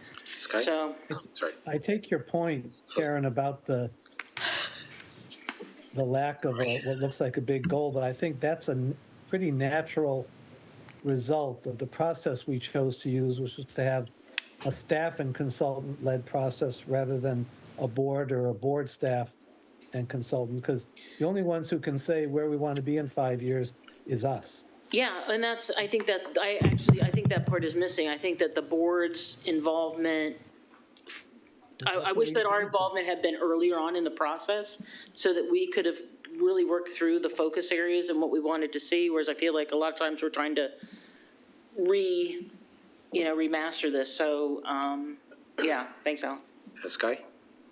Yeah, I have a couple of general questions or comments. The objectives have numbers associated with them. Are those priorities? Just, you didn't put them in any order. You just said, okay, this is number 1. Correct. And this is number 2. Okay. They're not priorities. We especially listed them like this for meetings like this. It was easier to kind of talk to specific items there. But no, they're not prioritized. And originally, they were in bullet form, but it's just easier to make reference. Okay. Yeah, I requested to be numbered for that exact reason. And the recommendations, you can satisfy an objective without meeting all the recommendations, and you can meet other recommendations in satisfying the objectives. What about the word suggestions or examples? Instead of recommendations? Dennis? So I would be careful that we use just residents, because the Columbia community would include Gateway, and there's something like 12,000 people that work there, and I'm sure some of them are not residents, but they're part of the Columbia community. And the commercial properties are a big part of our assessment, so I don't want to eliminate them completely from the conversation. Certainly, residents should be a focus, but not to the extent of that we exclude another category. So I don't think anybody wants to exclude a category. I think the concern is if a resident were to pick this up and read this, I would find it hard.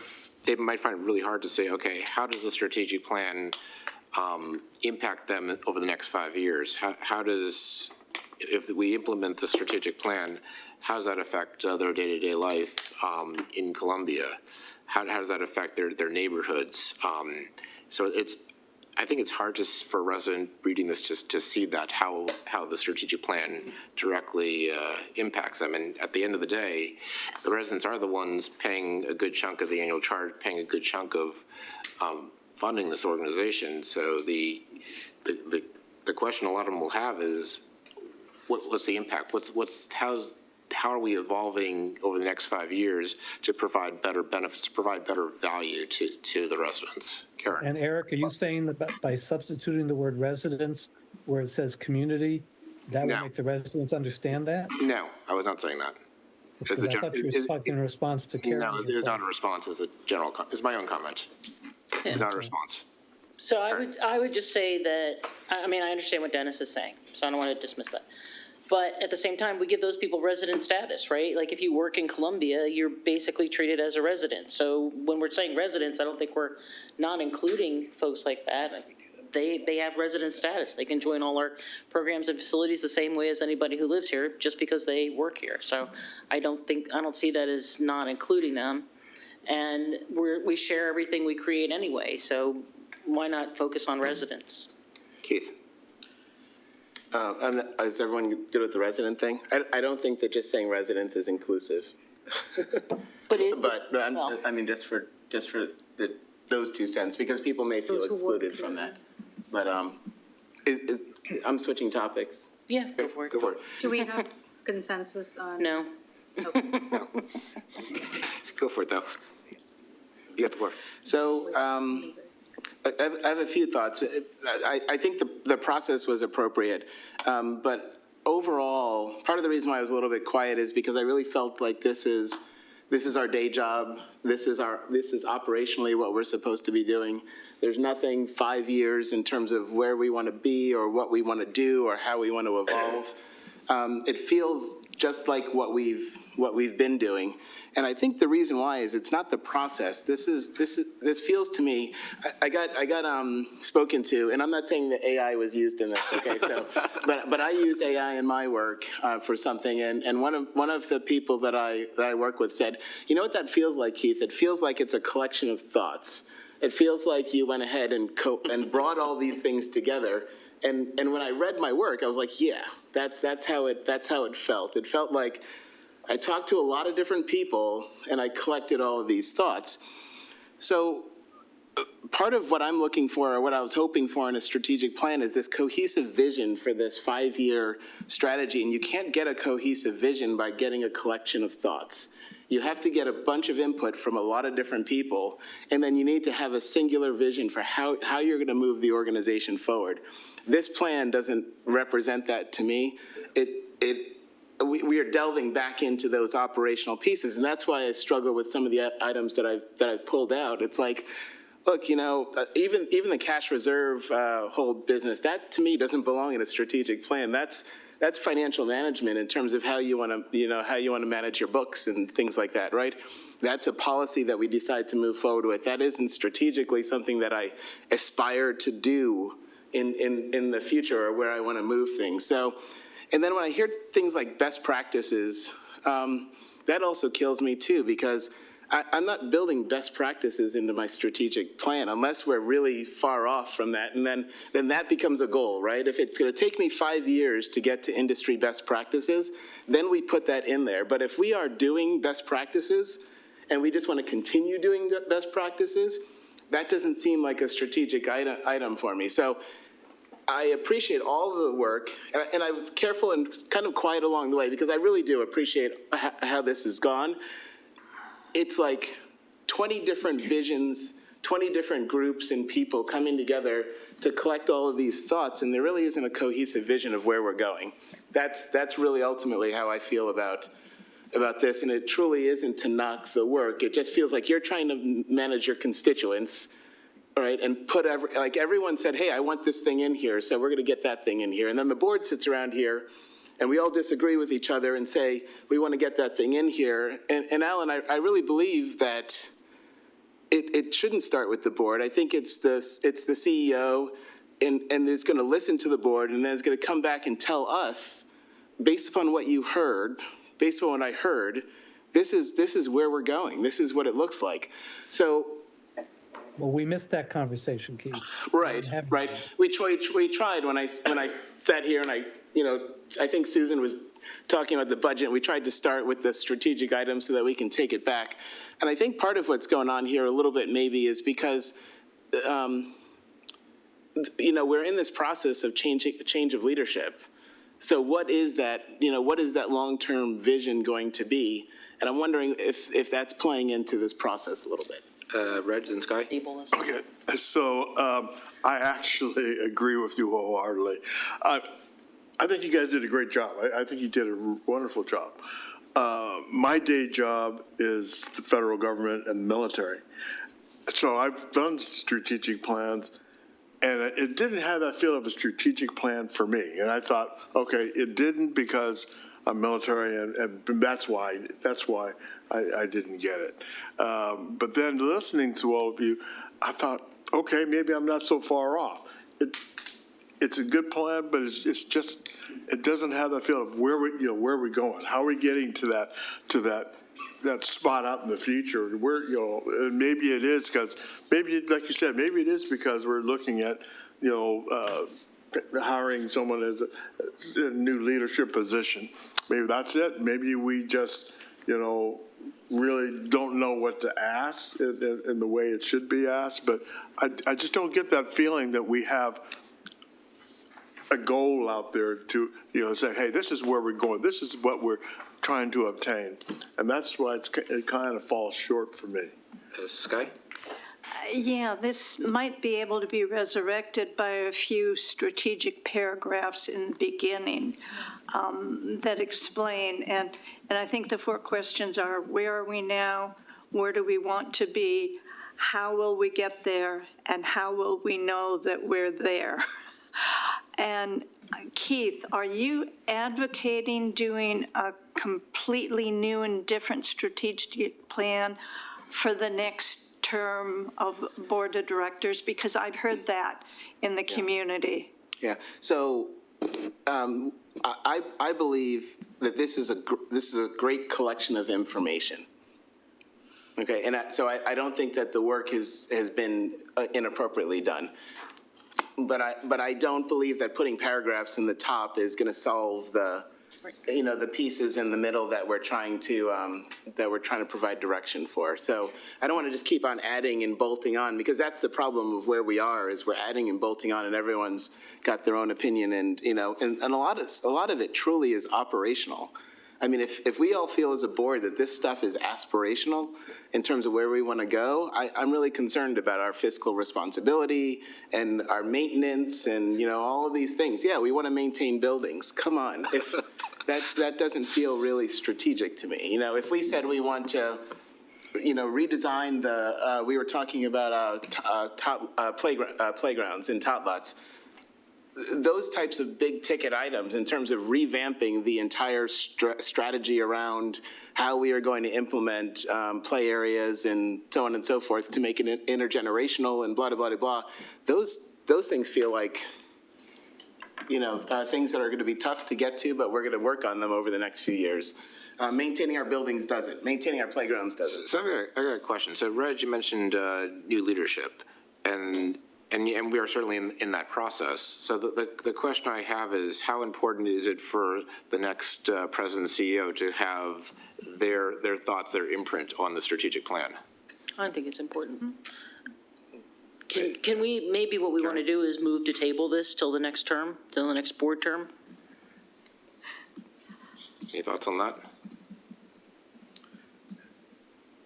Alan speaking. Alan?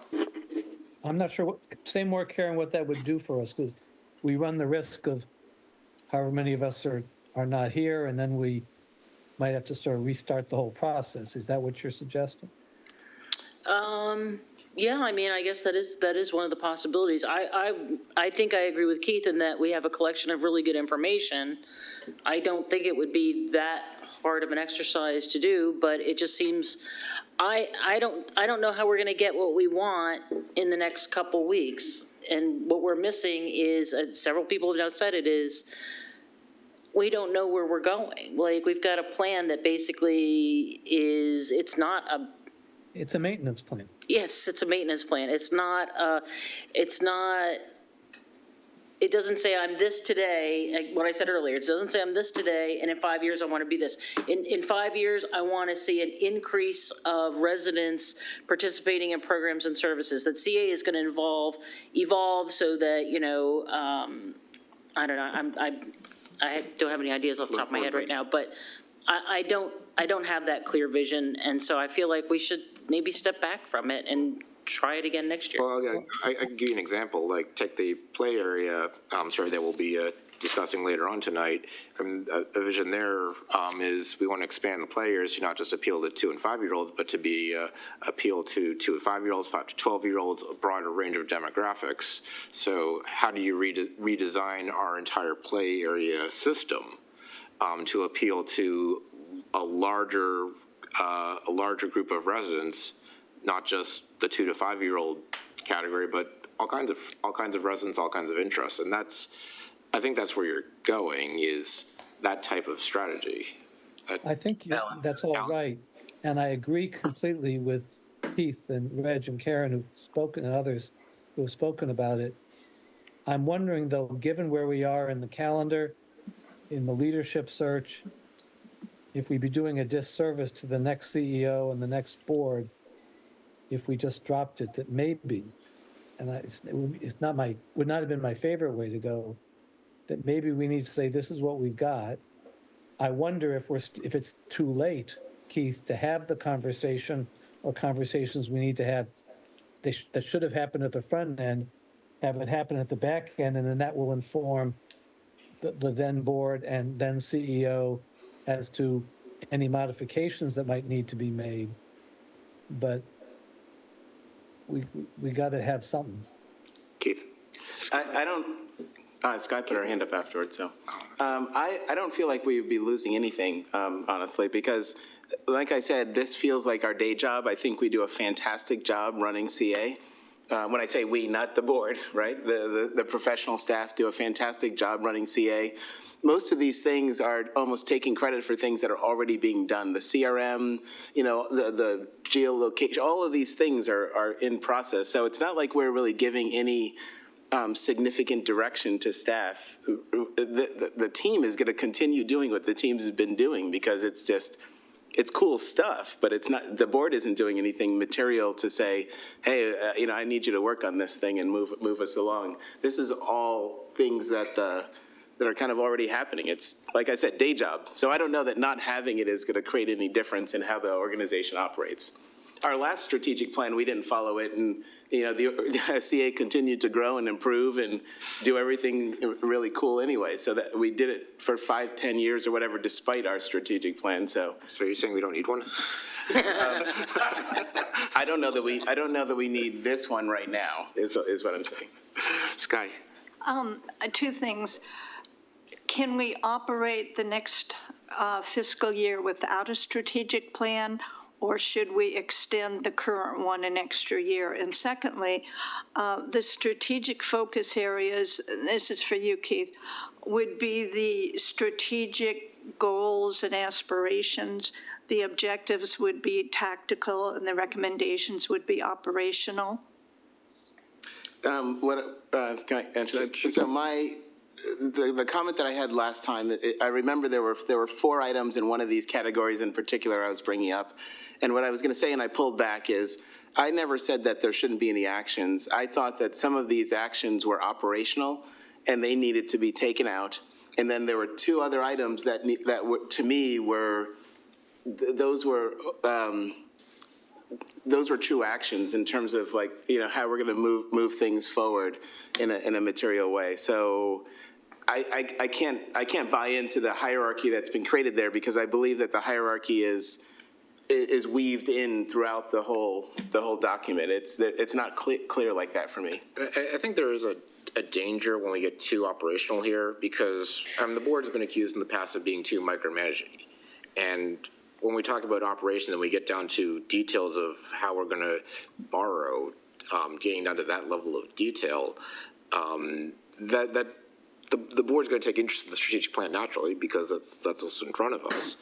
And this is going to sort of focus the board in those micromanaging, detail, in the weeds type of thing. So I think if we want the board to act and work at the strategic level, I think we need to take some of this up a level, get it to be a little bit more strategic, because if we're too focused on what I'll call the weeds or the day-to-day operations, the board could go back into that micromanaging state where we're focusing on the strategic plan, but the strategic plan's in the weeds, so we naturally go there. I think Reggie had your... No. I was going to say that we don't have to have a strategic plan to move forward. Your mic. Yeah. We don't have to have a strategic plan to move forward. Like Keith said, we operated without one, or we had one that we didn't look at very closely, but we followed it because it's part of our DNA. So the things that are in here are already part of our day job.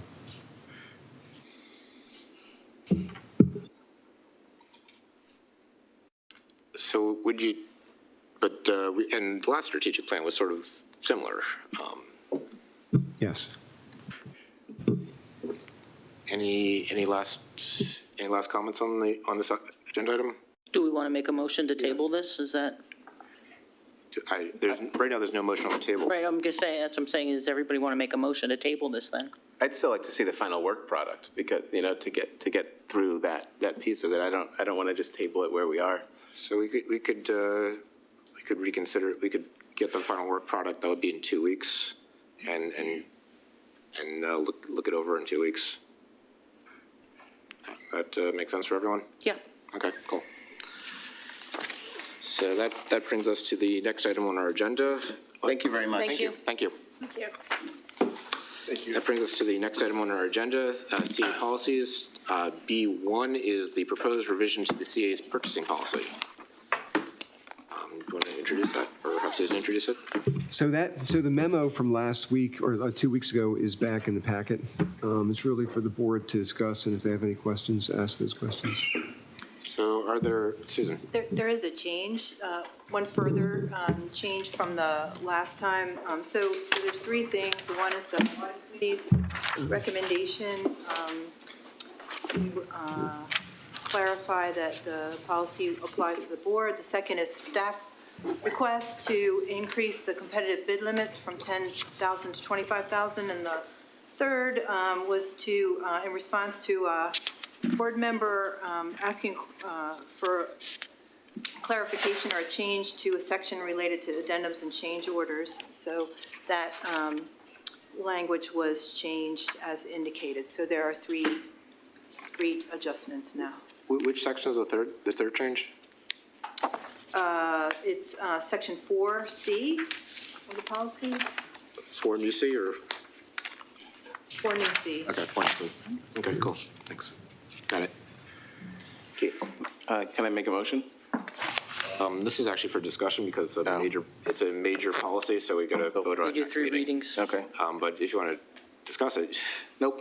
Okay, cool. Any discussion on Sky? Yeah, just a clarification. On page 11, the effective date has been crossed out and nothing put in place. Is that just because we don't know the effective date? Right. Okay. You could pencil in the date of the last board meeting for that. We would like it to be May 1. Oh, okay. You can pencil in that day. That works. Any other comments on the purchasing policy? Okay. That brings us to the play area task force report. Yay, finally. So we lost Jeremy.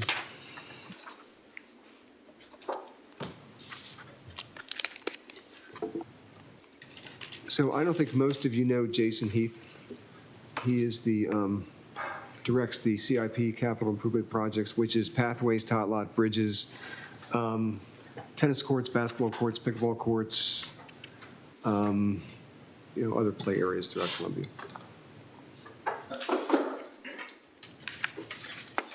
You guys are faster than I expected.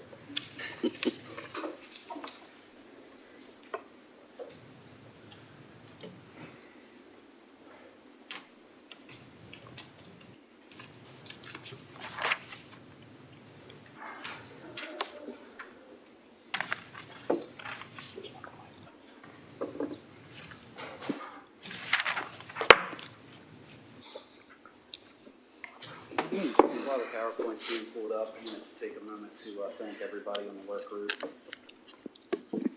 And thank you for all your work on this vision.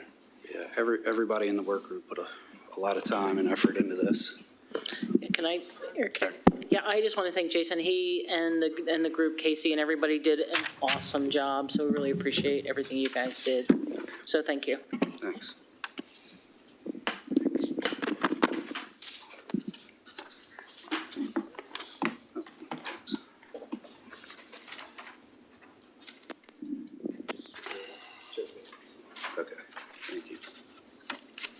So again, thank you everyone for having us. We're excited to present the cluster play area program. Is your mic on? I cannot hear you.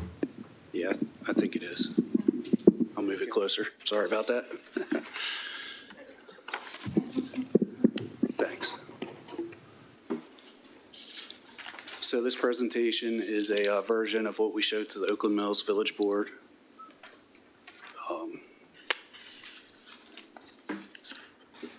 We will outline the brief historical background of the play area pilot program. We'll go over the key takeaways of the survey. We will review the cluster play areas and how we use GIS and isochrones to create those clusters. And finally, we will give you an example of how we would implement this. So historical perspective and some context. So play areas, tot lots were created in 1967. They were geared and still are towards 2 to 5 year olds. They've always been a highly valued community amenity. So since River Hill got built out, we've, relatively had a fixed number of tot lots, which currently is at 174. Given that 174 tot lots, we have a large operating cost of just north of $1 million a year. That does not include capital investments. There's been an evolution in play area standards over time. So in 1967, I'm not sure there was a thing of fall zones. Now there is, and they're very, very large.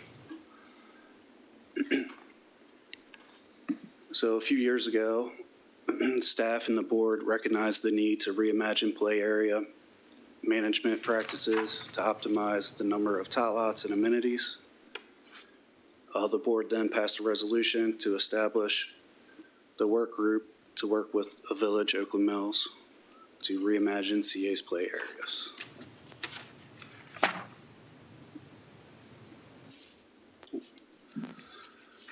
So I'm not sure if any of you remember seeing this throughout open space. One of the first things we did as a work group was we hired a consultant group, the Moray Group, to help create a survey we implemented that survey Columbia-wide. So we blasted those signs all over open space, around all our play areas, our high-traffic areas. I'm proud to say we had over 1,700 submissions. Our goal when we launched the survey was to get 300, which we surpassed in the first weekend. So. The rest were all Karen.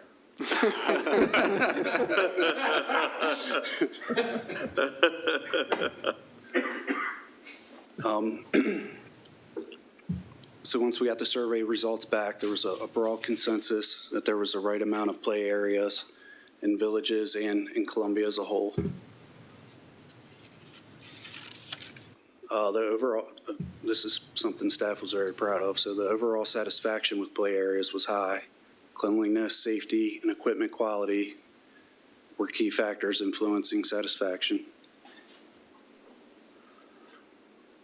If play areas were expanded, there was a preference for expanding play areas with climbing structures, expanded forts and swings. General suggestions, so this was the open-ended questions. They asked for more seating areas, chess tables, and spaces for dogs.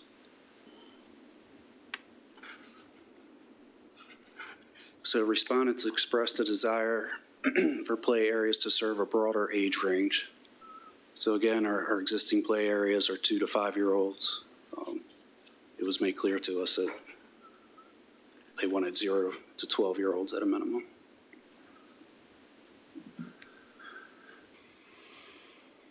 A majority would use another play area if required, and that was with mixed satisfaction.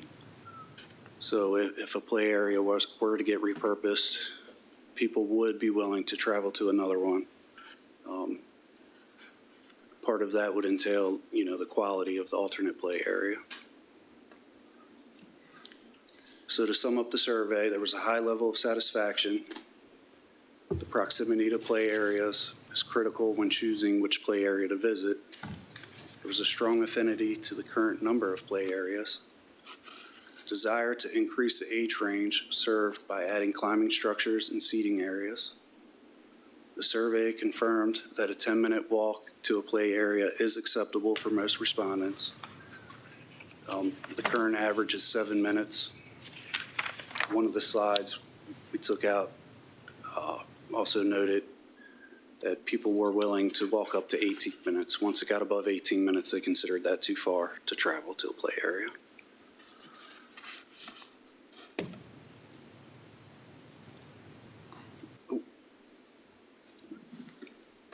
So based on the results of the survey and input from the work group, a cluster play area program was developed.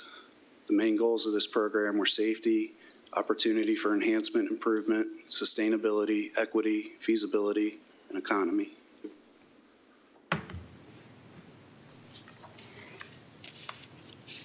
So this is a high-level flow chart of the guidance document that was provided in the board packet. So one of the first things we would do is in right now, all our play areas, they're replaced based off of safety inspections. So we do an annual inspection of all our play areas. Well, we do quarterly, but there's also a more highly detailed inspection that we do annually. And that's what sets the priorities for replacement of play areas in Columbia. So once a play area fails its safety inspection or is at the end of its useful life, we would then use GIS to create an isochrone with a 10-minute walking distance. So this would help identify and form the clusters. Not sure if everyone knows what an isochrone is, but we have a GIS specialist, Russell. He's incredible. We can give him a list of play areas. He can create a 10-minute isochrone, which uses pathways and sidewalks, and it takes into account busy roads, and it's pretty cool stuff. And once the isochrone's formed, we can then use analytics based off of the Howard County census data to predict what the potential usage is of 0 to 14-year-olds. So he can determine how many dwellings are in that 10-minute walk radius. And based off of Howard County Census data, he can run a formula to determine how many potential users there are for that play area. Once all that's done and we identified the cluster, staff would go out and assess the play areas.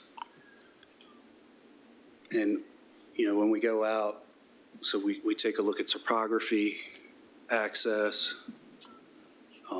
room for expansion, and any other unique aspects. We would then come up with a plan for that cluster to present to the village boards. And while we're producing that plan, we would take into account that the majority of our play areas are now geared towards 2 to 5 year olds. So we would prioritize the designs to include the 5 to 12 age group, climbing structures, and expanded seating areas.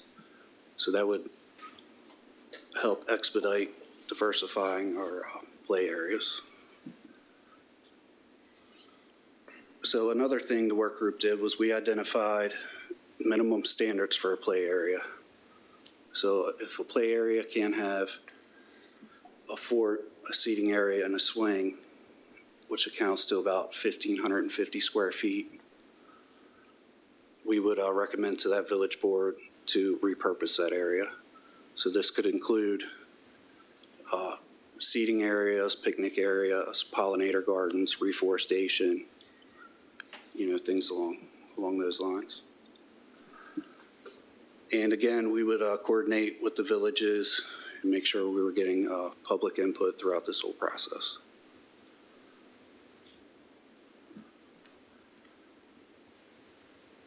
So this OM12, OM13, and OM14 was the cluster we identified in Oakland Mills to use as an example. So we assumed that OM13 failed its safety inspection or was at the end of its useful life.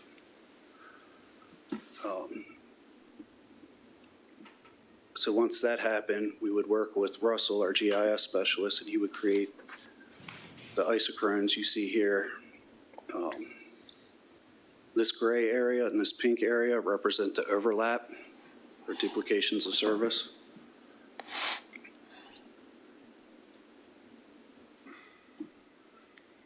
So assuming OM13 failed its safety inspection, we would come up with the design for the cluster. So OM13, there would be no way it wouldn't meet the minimum standards for a play area. So we would recommend turning this into a relaxation and picnic area.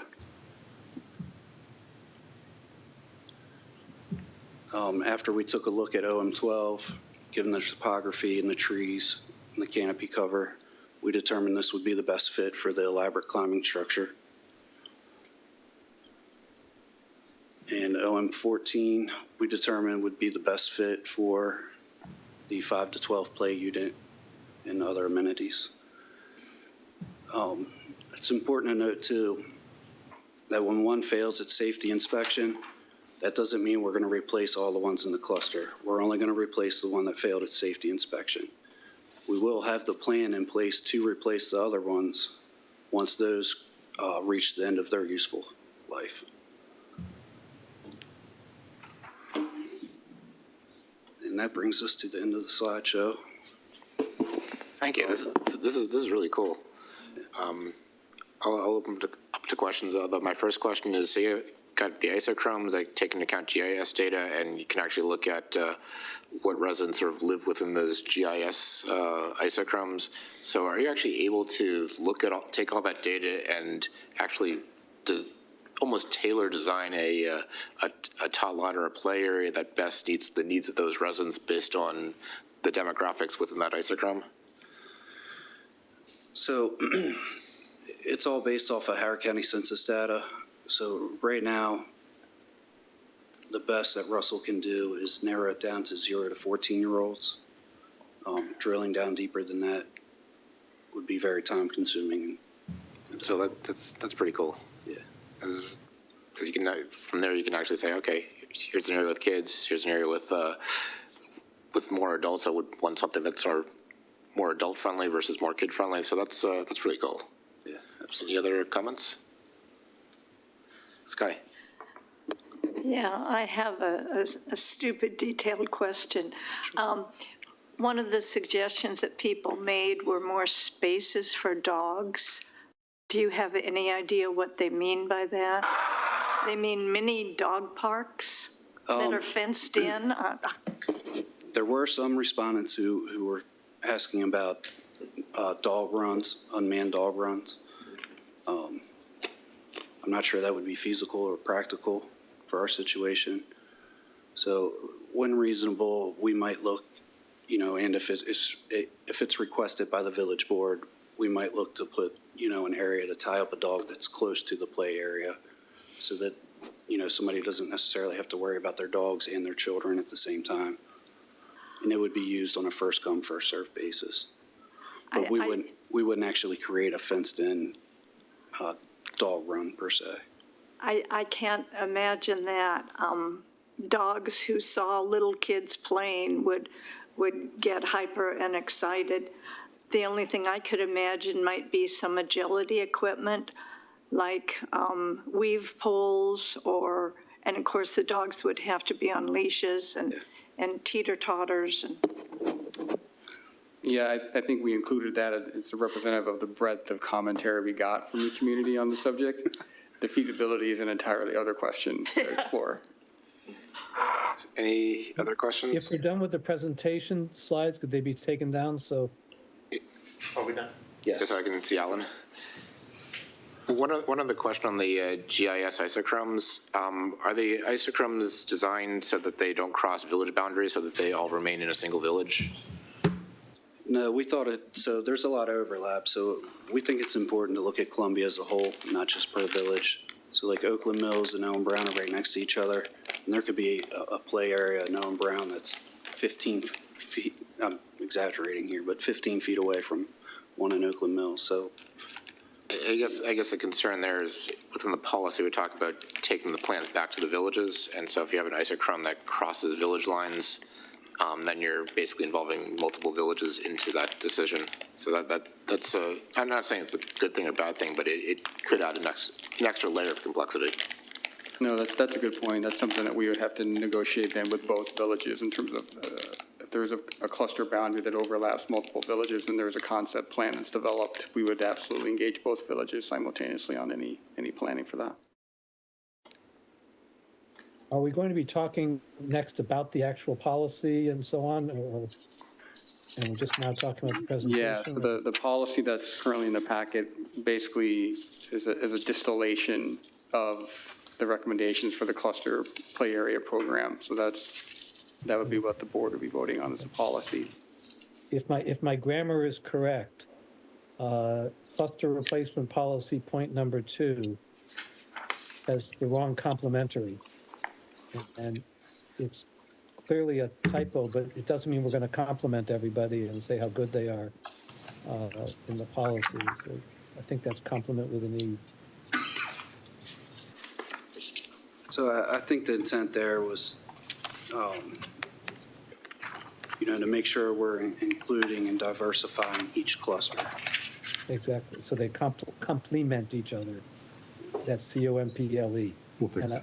I'm not trying to be grammar police, but the other word does mean something different. Yeah, I think that'll get fixed. The wrong syllable. Yes, the wrong syllable. That'll get fixed. Any other comments on the policy? I think this is awesome. This is an example of taking board feedback, going out to the community, getting information. You hired someone to come in and assist and supplement.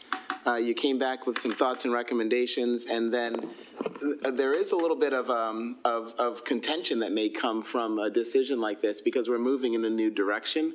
And I think that is what the board needs to be sinking its teeth into, is what's next for Columbia? How are we going to continue to evolve? And understanding that there may be some pushback, but with all of this data that we've put together, and the way it was laid out and talked about was spot on from my standpoint, because it just showed all the engagement that's been going on and the research and the knowledge, and it's I loved it. Yeah, I really like that this is not a one-size-fits-all. It's a very a very diversified set of equipment that we're looking towards meeting lots of different needs, lots of different age groups, and just a lot of different variety. It's even if someone doesn't use the equipment at all, just to walk along the path and just see something different at each tot lot, I think is just really cool. So it's good that we can take advantage of the fact that we have 170 tot lots and add a lot of interest, add a lot of uniqueness to each part of Columbia. I think this is great, and I think this is a great vision. Karen? Yeah, and I just want to confirm with Jeremy, because sorry, Jason, I think what we talked about too as part of the pilot is that, like, when these guys go to the villages, they'll give them some alternatives. It won't just be like, this is what we want to do for you. There'll be some alternatives so the village can weigh in a little bit. So, and they did an excellent job with community engagement.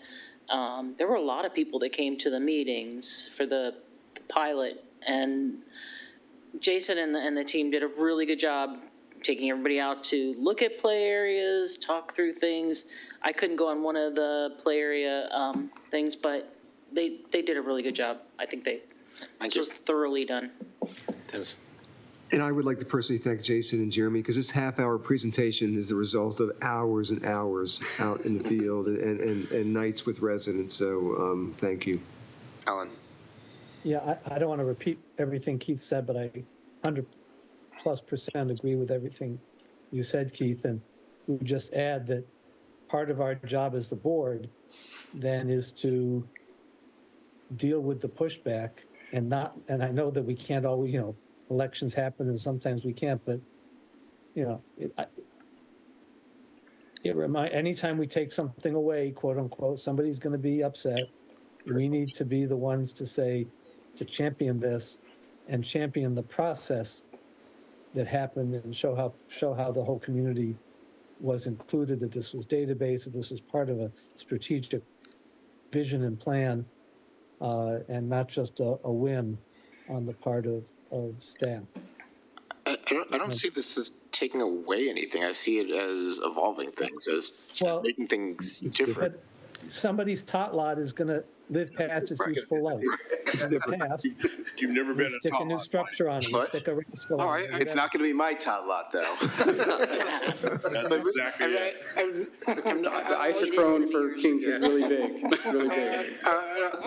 I'll use the example. I've got a 5-year-old son. We moved here just before he was born, so I saw him go through the 1, 2, 3, and okay, he enjoyed the 2 to 5-year-old tot lots, but at some point he gets too old for 2 to 5-year-old tot lots. I mean, he's 5 now, and he's graduated from those, and so it's really cool to now see that we've got a vision that as kids grow up, that they can advance from the 2 to 5-year-old tot lot to the 5 to 12-year-old tot lot, and if they have different interests, be able to find those areas that can meet those interests. So, again, I don't see this as necessarily taking away. I see it as evolving things. Andy. Well, you really haven't been around long enough when the tot lot wars, and they have been wars. And because the one thing I want to make sure we understand is that we are not upgrading every single tot lot. There are going to be tot lots replaced. People are going to lose, and it doesn't matter what. I remember the one time the board finally took a position, and after an enormous grief and effort, they closed one tot lot. Yep. That was it. Yep. Yes, it is a great plan, and I think it's very good, but it is up to the board, if we adopt this, to follow it, because we will get feedback. As soon as the first, it doesn't matter how beautiful the cluster play thing is, the first time we go and we say, we're going to take out tot lot A, you are going to get the residents here. We're not going to just leave it with a pile of grass. We're going to do something there. Eric? It's not going to make any difference. It'll make a difference to some, but it will make a difference. Hold on a second, Alan, I got it. So you really have to understand that this is one of those issues that is so emotional and so touchy that when you talk about replacing, I don't care what you replace it with, or just the word replacement or moving on, you are going to get a lot of pushback from certain members of the community, residents have you, who are going to be very, very, I've seen it, I've witnessed it, and it's something that like I said, that tot lot is theirs. And they refuse, if you take it, you're taking their property. It's not their property, but you're taking their property and they're angry and they're going to let you know. So it's, yes, they are taking something. And so we have to be prepared. We have to follow this. As Andy said, we have to follow this. If we're going to accept it, follow it and realize that it's ours now. Karen? Yeah, I want to change the subject a little bit. I think this play area pilot was a really good model for how we can do things in the future, how we can engage the community in the things that we need to evolve. So I would recommend this process for other initiatives that the board wants to take on. Did you say pools? Pools. Alan? I agree wholeheartedly with what Karen just said, and Reg, I apologize for stepping on you there. I'm wondering, and this is not about the 5 to 12-year-old aspect of it, but I remember, and Dennis, maybe your mind is both younger and sharper than my fever-addled brain right now.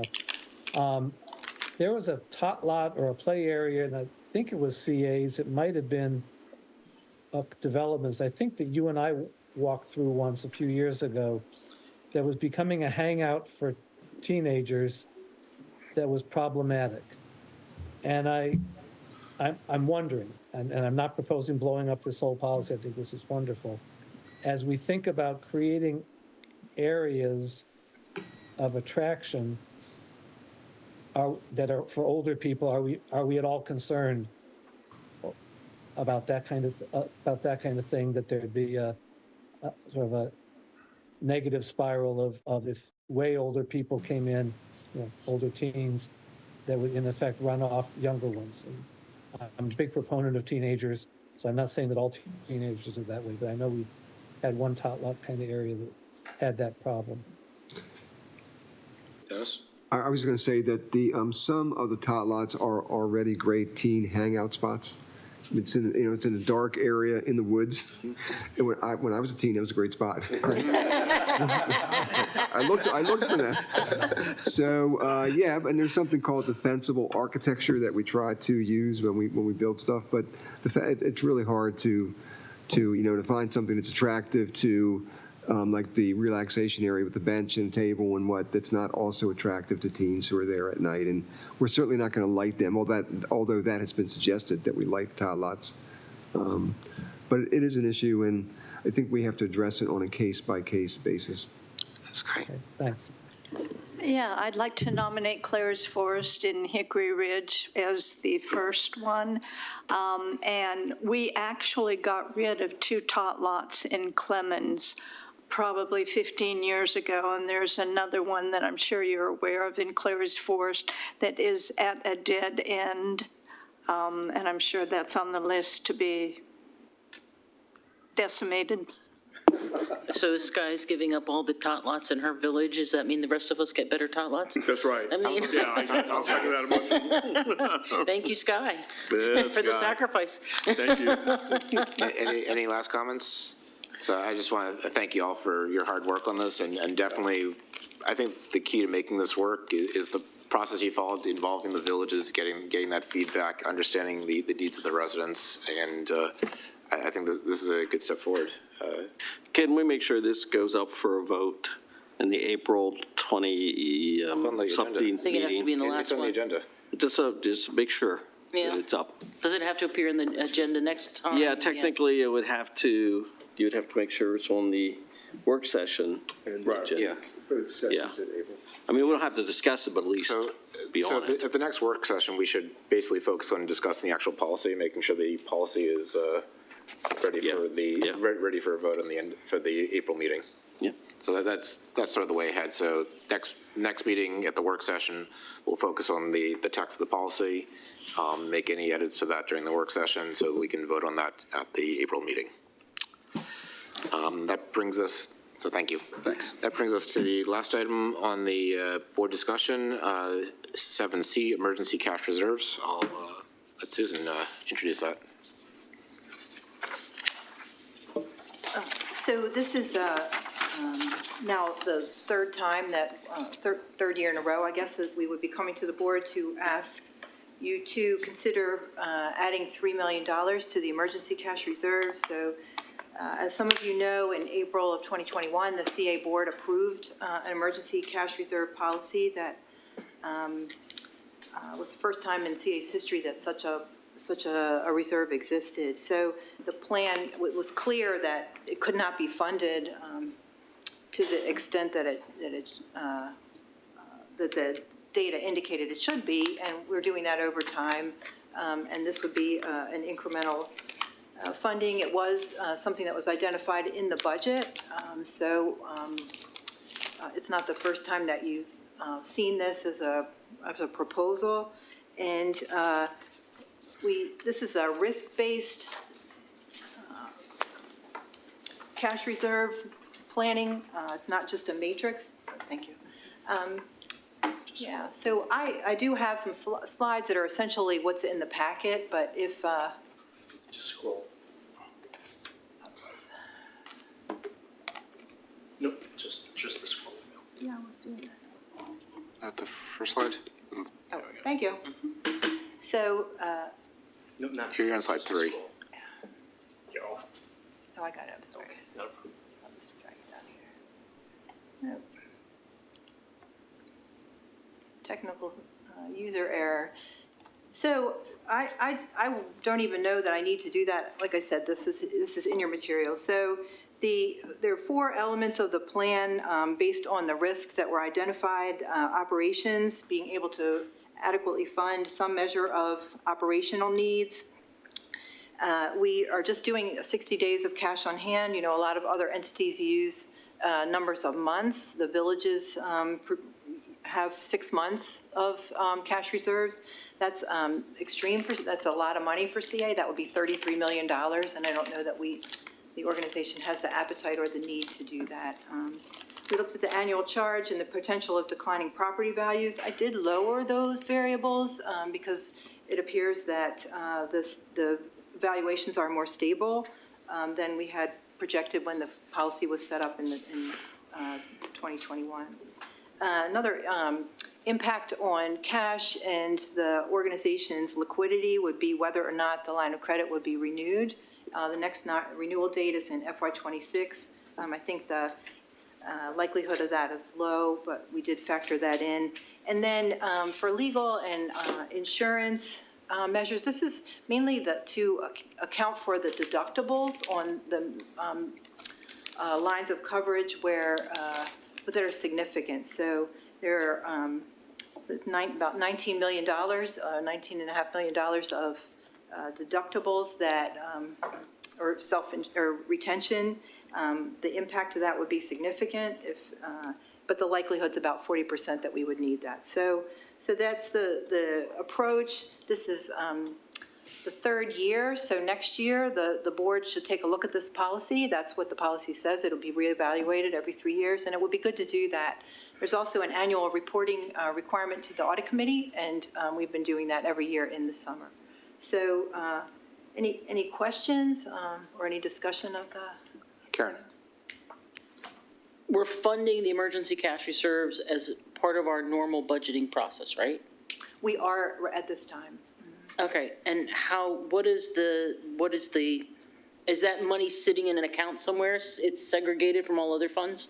It's not segregated, but it is separately identified on the balance sheet, and it's actual cash. Okay, I have a question. So I want to make sure that, is it earning money? Earning interest, yes. Okay, that's what I want to know. Okay, so I'm assuming that the money that you're asking us is the money that we're going to, from the letter that we got earlier, is the money that we're going to be, I don't know how to phrase it because you guys phrase it differently, but we're under budget, so we have extra money. So this is, that is helping to be able to provide the cash for this, yes. I'm not 100% sure I followed you, but. It's just the way that I read, the way that I'm used to reading budgets, and then the way that we phrase it here, we say we're beating the budget, and so that's a little bit always confusing for me. So we're beating the budget, so we have extra, we're doing better than we expected. So we have $3 million, we expect to. We are able to that's one where we can come forward to you and say, we can fund this year. Okay. Why should we, is the process to fund it through the normal budgeting process is just insufficient? No, it's one and the same. So we're confirming that the dollars are there, the cash is there. We're asking you to, So the budgetary process is not adequate for the policy. So the policy requires a specific board approval of this funding. So that's what. Okay, so is the money that you, so I'm trying to make sure, I'm trying to distinguish here, I'm trying to understand, is the money that we talk about in the letter where we're beating the budget, was that money already earmarked as part of the budget process to go into the emergency cash reserves, and now you're just seeking our approval, or do we have excess money and you're saying, that let's put it in the emergency cash reserves? So the operating results that are favorable have provided the cash for us to fund the reserve. The budget was a goal to fund the reserve, but we are able to demonstrate that we can do so with the results. That's What you're saying is correct.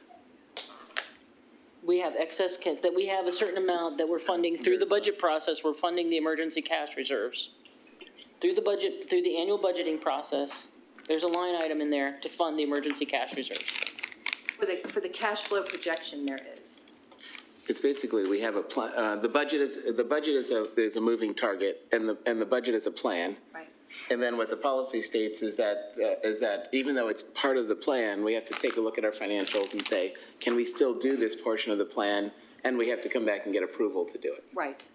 Okay, so you're not asking us, so anything that we beat the budget by, you're not asking for that money.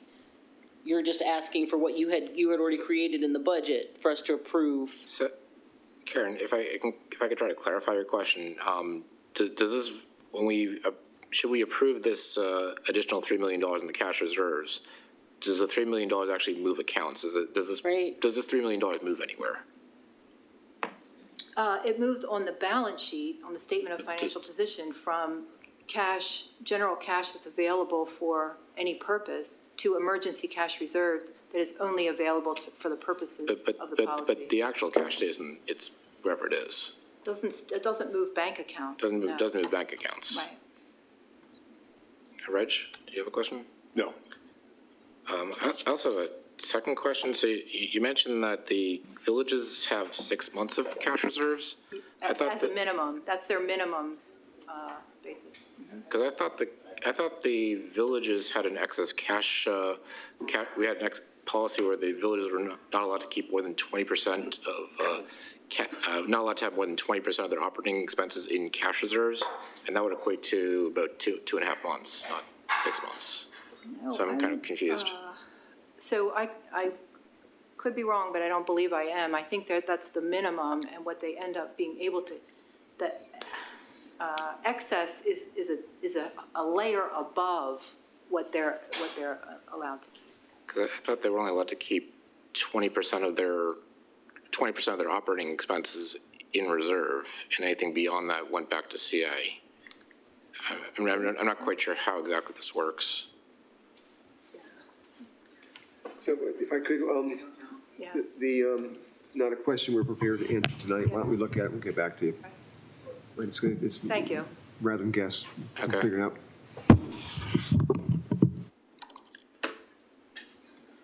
Keith? Nice answer. Andy.